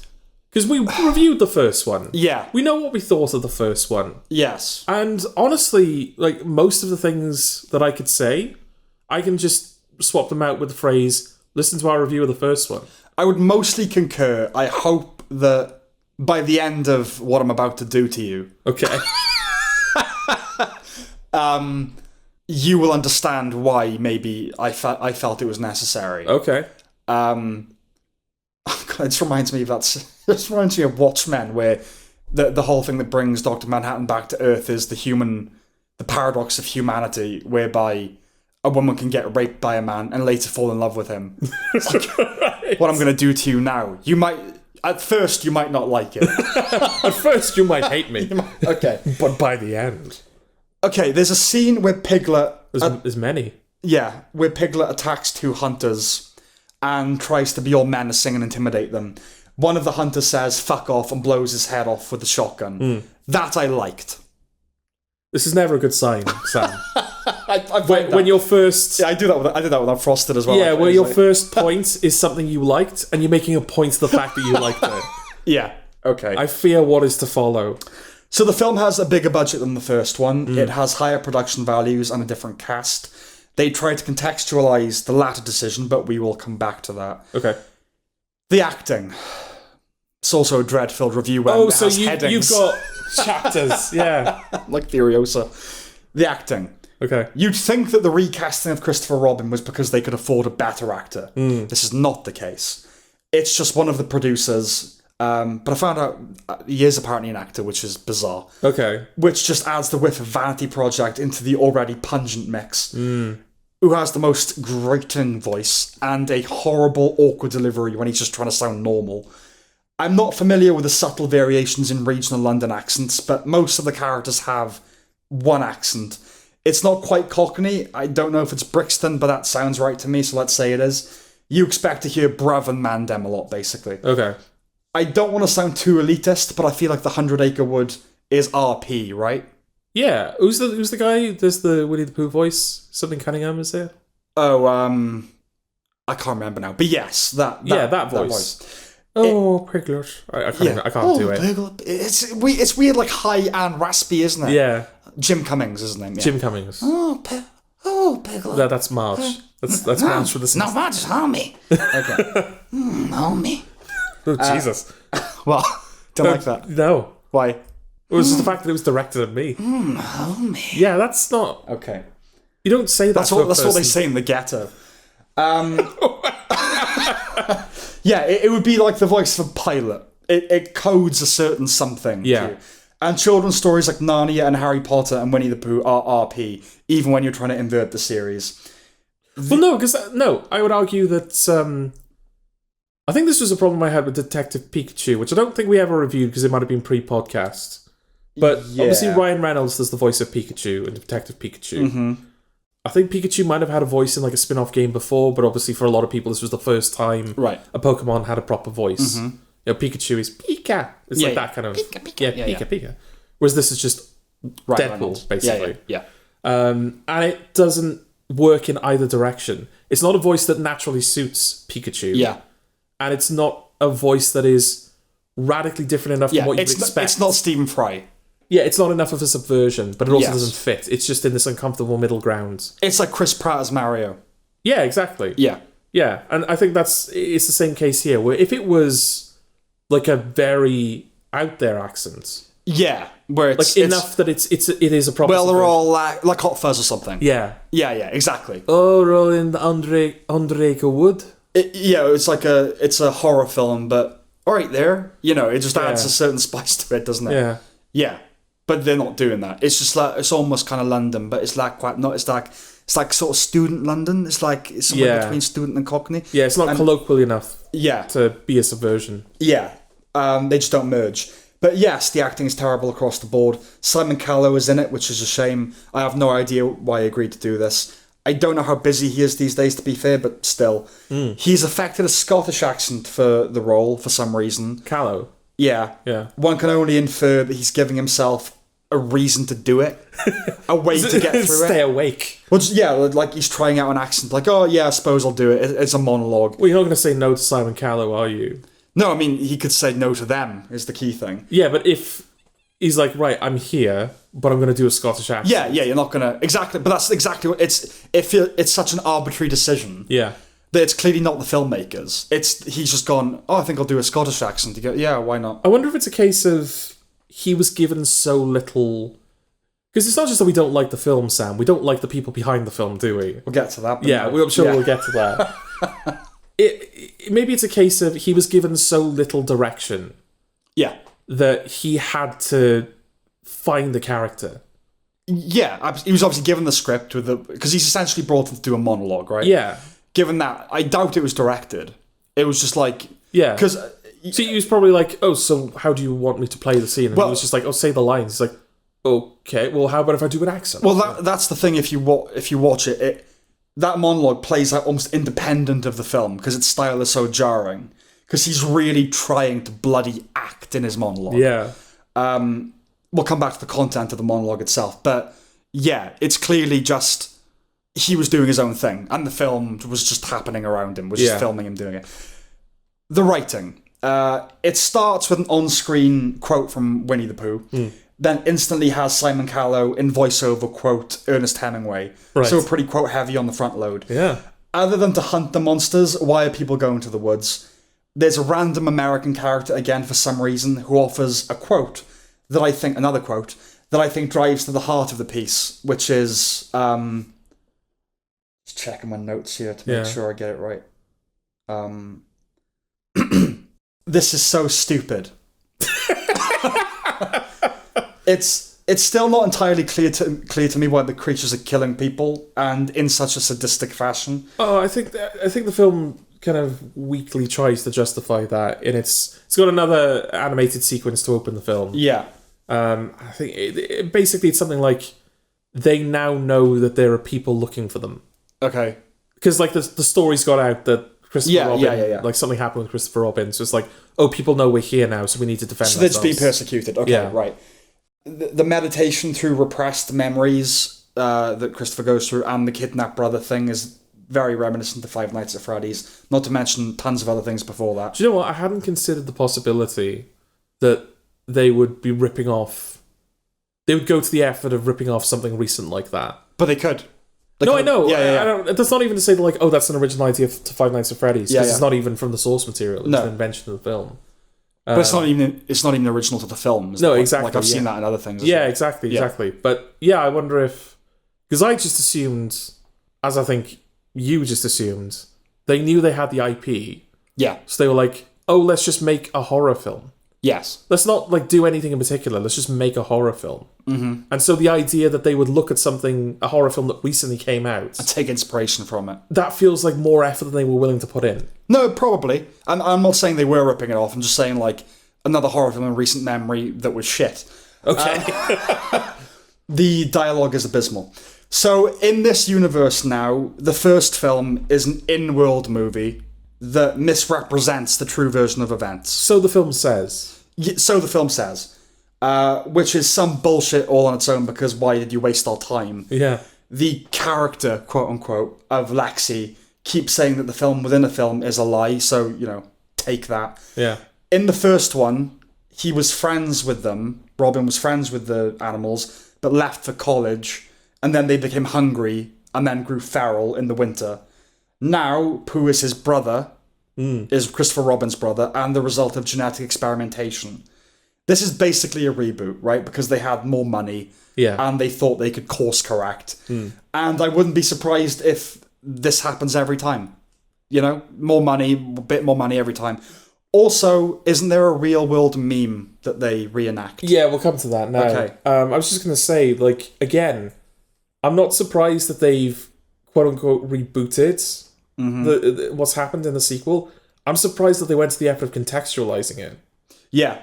again, making the first film a film within a film feels like that's way beyond, like, why did you do that? Even though it's boring, it's like a dull idea, really. Yeah. But yeah, it's a dull idea because they do nothing with it. Well, yes, but yeah, considering the effort that's otherwise on display, or the absence thereof, it feels like but why do you even bother? Yeah, because they recast Christopher Robin, and the prosthetics that they've now got for the main characters are still shit. And you still can't tell the characters apart, really. Like, it wasn't until Tigger had his proper introduction that we realised we hadn't been seeing Tigger for the whole film. We couldn't tell. Yeah. The fact that the prosthetics don't match the first film now, it feels like, oh, maybe that's why they've done it, because they're trying to, like, give an in-world reason as to why things are different now. Yeah. But, so there's a moment where, the film is on screen, a scene is happening in the foreground, and then as that scene draws to a close, it cuts back to the film, and it shows a piece of footage that was not in the original film, in which Winnie-the-Pooh is in the centre of the frame, and lightning starts to appear around him, and he goes, "It's pooing time." Right. Which is a riff on the Morbius meme. It's morbing time. I see. Okay. Which is, again, is not a thing that was ever in Morbius, but it's like, people have kind of been making fun of Morbius. Yeah, it's that kind of film. Yeah, this is the kind of schlock you'd expect in something like Morbius. It's morbin time. Yeah, right. I like the bit where Morbius morbed all over the place. Sure. Like, this is the kind of conversation that's Yeah. The thing that prompted Sony to re-release Morbius in cinemas, because they saw that there was a lot of conversation around it, and they were like, oh, people will go see it now. I see. And it bombed a second time. It's like a fat man and a little boy, isn't it? Hiroshima and Nagasaki at modern cinema. Whatever kind of artistic reasoning you want to give to making the film a film within a film, I think all of that is undermined by the fact that it's punctuated with a meme.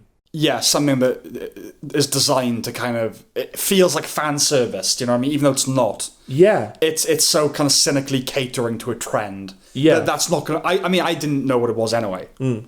But it's certainly not going to make sense in, a month when the world has forgot, because things move that quickly now. It's already a pretty old meme anyway. Yeah, exactly, right? Okay, so the details. There's a kid in a Freddy shirt and a Jason mask. And one could write that off as mishmash, but it's probably because they couldn't clear the rights to a Freddy mask. Freddy Elm Street, not Freddy Fazbear. No, Freddy Krueger and Jason Voorhees. Yeah. Christopher goes online to do some research at one point, and the browser is called Milne. Go fuck yourselves. Do you want to, for people that might not know? Okay, sure. A.A. Milne was the creator of Winnie-the-Pooh. We freeze-framed the computer screen when we were watching the film to see how competent... Which I don't feel like that's unfair, right? No, I don't think so. This film, it came out in cinemas. It's going to be released on home media. Yeah, it made 7.7 million. Exactly. So the search results had a Times New Roman font. There were countless misspellings and errors in grammar and punctuation. Again, going back to the pedantry thing, but come on. Really, truly amateurish stuff. And look, these films are wide release. They're not student films. It's reasonable to criticise. Is that the best they could do? Not even bother to run it through a spell check. They should be ashamed and embarrassed, frankly. But they won't be. No, I know they won't be. They also use that opportunity to plant Easter eggs about Bambi. And by the way, the therapist that Christopher sees is the mother of Wendy Darling of Peter Pan. There's a guy... What's it called? What's like the Avengers film they're leading up to called? Oh, it's like Monsters Assemble or something like that. Fucking hell. I think it literally has Assemble in the title. Yeah. Monsters Assemble sounds most right. If they do the fuck... So, I mean, Deadpool, this is exactly the kind of shit you'd expect from Deadpool. Where I think some of the posters in the lead up to the new Deadpool film, certainly some of the earlier Deadpool films, it's them... recreating an iconic film poster, but with Deadpool. Yeah, okay. Yeah, so it'll be like the poster to... Pretty Woman or something. Yeah, but it's Deadpool. Yeah. And I think they've done that in the lead up to Deadpool and Wolverine. Yeah. They also did it in the lead up to the Garfield movie. Right. Where Garfield was standing in iconic movie posters. Yeah. They even did a parody of a Deadpool poster, which really felt like, okay. culture is just eating itself. Yeah. That kind of moment. Yeah, yeah. If I swear to God, if Winnie-the-Pooh Blood and Honey does the same thing, where it's the Avengers poster, or it's some big, Yeah. Because I think there is a poster. They have some integrity. I think there is a poster for Winnie-the-Pooh Blood and Honey 2, where it looks like a Star Wars poster. I know what you mean. Not a specific Star Wars poster, Drawn, it's like it's going for that vibe. Yeah. And it's like, fuck off. I know what you do. Fuck off. Yeah. There's a guy that gets shot in the face that later wakes up. You can clearly see the layering of his eye beneath the pizza of the makeup. And that feels like a nitpick, but no, you need to do one thing fucking right. I mean, the whole... I think part of the marketing for this is we have so much more money to do the makeup properly now. Exactly, yeah. Yeah. I want to highlight 2 extracts of dialogue. Okay. Before he murders someone, Owl says, "There is no God." Now, I know he's a villain, and it's not the most sophisticated dialogue, but it belongs to a different film. It's a layer of complexity above this, which says a lot in the first place. Right. It's vaguely provocative and has the vague hint of colour. And I'm not saying it's good. It's awful because it's an overreach. We talked about nihilism and horror this episode, and last episode. These people could only dream of creating such feelings of emptiness in the viewer. That kind of emptiness, anyway. Yeah, I was going to say, I felt pretty empty watching it. So. They create another kind of nihilism. If you watch this film, you might well conclude that there is no God. And then, during Simon Cowell's monologue, there's the line, "As if the earth itself was allowing this horror to rise up." Don't try and get even remotely fucking philosophical. Another overshoot. It's like putting a Nietzsche quote in your script when you're 16 without having read a single word the man ever wrote. Or like someone that castigates all religious people as dopes but is themselves a fucking idiot. I'm not religious, but I do feel the impulse to not defend, they don't need me to defend them, but push back against the obviously religion is bullshit when it comes from awful, awful, stupid people. I should point out that's not particularly germane to this film. Owl's assertion isn't anti-faith rhetoric. It's a puerile heel line. Just the putting anti-faith rhetoric and owl I know, in the same sentence, given the context of it's just which owl we're talking about. It's just a thing for the baddie to say. They're not taking aim at faith, but it has that spirit about it. Yeah. I think they're all in the centre of the Venn diagram. Because, yes, I feel like I know the people that made this film. We've known them in life. People like them, yes. not them specifically. Not them specifically. They bought an expensive camera, they know 1 or 2 things about lighting and editing, and they have a friend that does sound, and a friend that has a van. On some level, we've been them. I'm not shitting on aspiring filmmakers trying to make something. It's just that attitude you sense that we need a drone for production value, and I can bash out the script because how hard can that be? You know what I mean? Even the credits are bad. Right. So instead of putting the heading, there's a rave scene. So instead of putting the heading ravers and just listing them, the extras alphabetically, as any other film would do, or listing them as raver 1, raver 2, they're all just raver, with no distinction. I hated it on the first watch. I really got angry on the second watch. Right. A crucial failure of this series, and it's something that I'm surprised took as long as it did to register, is that it lacks a sense of humour. So I would be shocked. I'm open to it being true. Yeah. But I'd be shocked if the film not having a sense of humour was something we missed in our original Blood and Honey Maybe review. we didn't, but it felt like a revelation. I know that we talked a lot about this isn't Winnie-the-Pooh. Yeah. That's the big problem with this. This is supposed to be a subversion of Winnie-the-Pooh. Yeah. But it's not Winnie-the-Pooh. They don't feel like Winnie-the-Pooh. Yeah, There's no Winnie-the-Pooh trappings. Exactly. To this. Yeah. But yeah, no, it has no sense of humour about itself. Yeah. Gorehounds will go expecting innovative splatter. Others will go to laugh at it. Unfortunately, given that the production values are a smidge better than the predecessor, and the jank has been sanded down, there's really not much for them in that department. More than anything, it's just annoying. Yeah. And it should go without saying that it's the furthest thing from scary. The heart of the film, the franchise now, is rotten. So the first one had novelty going for it, at least. A semi-interesting test case for copyright and public domain. Yeah. And this franchise is a profound argument for the need for gatekeepers. But it's really just a business. The question we left with was, is this worse than Rebel Moon? And I would have to say that it is. See, that's a mighty hurdle to clear. Would you agree with it? Oh, it's really hard because I mean, we had to finish Rebel Moon on double speed. Yeah. We were that desperate to get to the end of it. Longer, I think, right? It's longer, and it's noisier. Yeah. But yeah, there is nothing redeeming about Blood and Honey 2. Well, Rebel Moon... I really think that. Yeah, I agree. Rebel Moon is more professionally made. That's its superficial advantage, right? Yeah. It's proper, like, moneyed film. But as much as Zack Snyder is an indulgent infant, I do think that he wants to make good films and that he cares about his babies. There's no sense that Jonathan Frakes, I was thinking that. Reese Frake Waterfield and his ilk care at all. The series is just a cynical money grab, and there's clearly no affection for the source material. Presenting a twisted version of Winnie-the-Pooh still offers an opportunity to demonstrate an affinity for the source, right? Yeah. That they know so much about it that they can cleverly invert it. The films would be a bloodied love letter, a left field take, not a perversion, or more accurately, an indifference. This isn't Dark Winnie-the-Pooh. It's a by-the-numbers slasher with a very vague window dressing of the IP.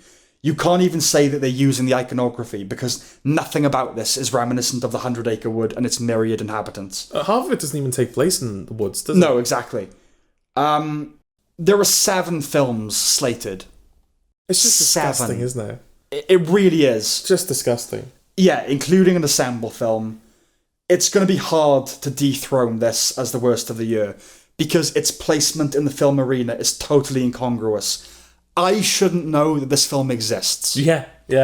That, frankly, is what it comes down to. This should be something you see on a Tesco shelf that's gone straight to DVD. Yeah, my hairdresser shouldn't have been going to see this in the cinema. Right. The cinema. Yeah. For motion pictures. I'm not saying that everything that goes through the reel, or digital projection now, but it has to be, Lawrence of Arabia. No, you can sort whatever. But this, it's just like, it's grotesque that this is on a big screen. Yeah. And you just know that, like, he's found this hole in the market, this gap in the market, rather, that he is just, I can make these really shitty low-budget films because the IP isn't enough to draw people's attention to it. Yeah. And I will more than quintuple the budget for it. Yeah. I will become a millionaire. Yeah. Me and my friends will become millionaires. It feels a little bit like when Red Letter Media did that dissection on Adam Sandler, what they thought he was up to. Yeah. This feels exactly like that. Yeah, it's low quality, cheap product, and we'll just take all the money for ourselves. Yeah. Minimum input, maximum output. Yeah. In terms of, like, the money that you're getting back from it. Mm-hmm. And it's his production company. Yeah. So he's not even having to share the profits with anyone. It's just all going... cooping it all. Yeah. Recouping it all. I mean, obviously, they've probably got some help with distribution and whatnot. Yeah. But, yeah, it's not even like they're collaborating with people. It's not like Marvel, where they're kind of giving it to different creators. Mm-hmm. I know, like, the problem with Marvel is they'll give it to, like, a director that's kind of proven themselves, but then they'll kind of stifle their creativity. Yeah, an indie afterwards. director out of Sundance. Yeah, you do sometimes get people that break through the mold, like James Gunn, where it's like, oh, that's clearly a James Gunn thing. But it's not even doing that. It's just going to be him directing every film, or his friends directing. Yeah, him and his friends. Yeah, well, that's the thing. It's and I just want to say, because like this is something my mum has pulled me up on before. Okay, where I've said, I don't like Adam Sandler because like, you just everyone that's in it's just people that he knows, like, it's just in his films, and she's like, well, what's wrong with that? Like, making films with your friends. It's like, well, it's not. No, it's nothing wrong with making films with your friends. Yeah, it's not just that. It's the how insular it is. It's like, all of this is for me and my own. Yeah, no, it's not that. It's not that even. I mean, like, a lot of the Three Flavors Cornetto trilogy, you get the sense that all those are mates, or like, De Niro, Scorsese, like, a lot of those things are probably their mates. It's not that. The problem with the Adam Sandler thing is it's him and his mates. They're just not funny. That's the main thing. But it's that he's paid a lot of money to make those films. Yeah. And the films are clearly very cheap looking. And they're filled with product placement. Yeah. So he's getting paid millions and millions of dollars, but it's not going into the films. Yeah. And so clearly what he's doing is just splitting it with his mates. Yeah. That's the horrible sickness at the heart of it. Yeah. Yeah, no, it's not that they're friends, it's that it's a con. Yeah. It's a con, and we are the ones that have to watch that shit,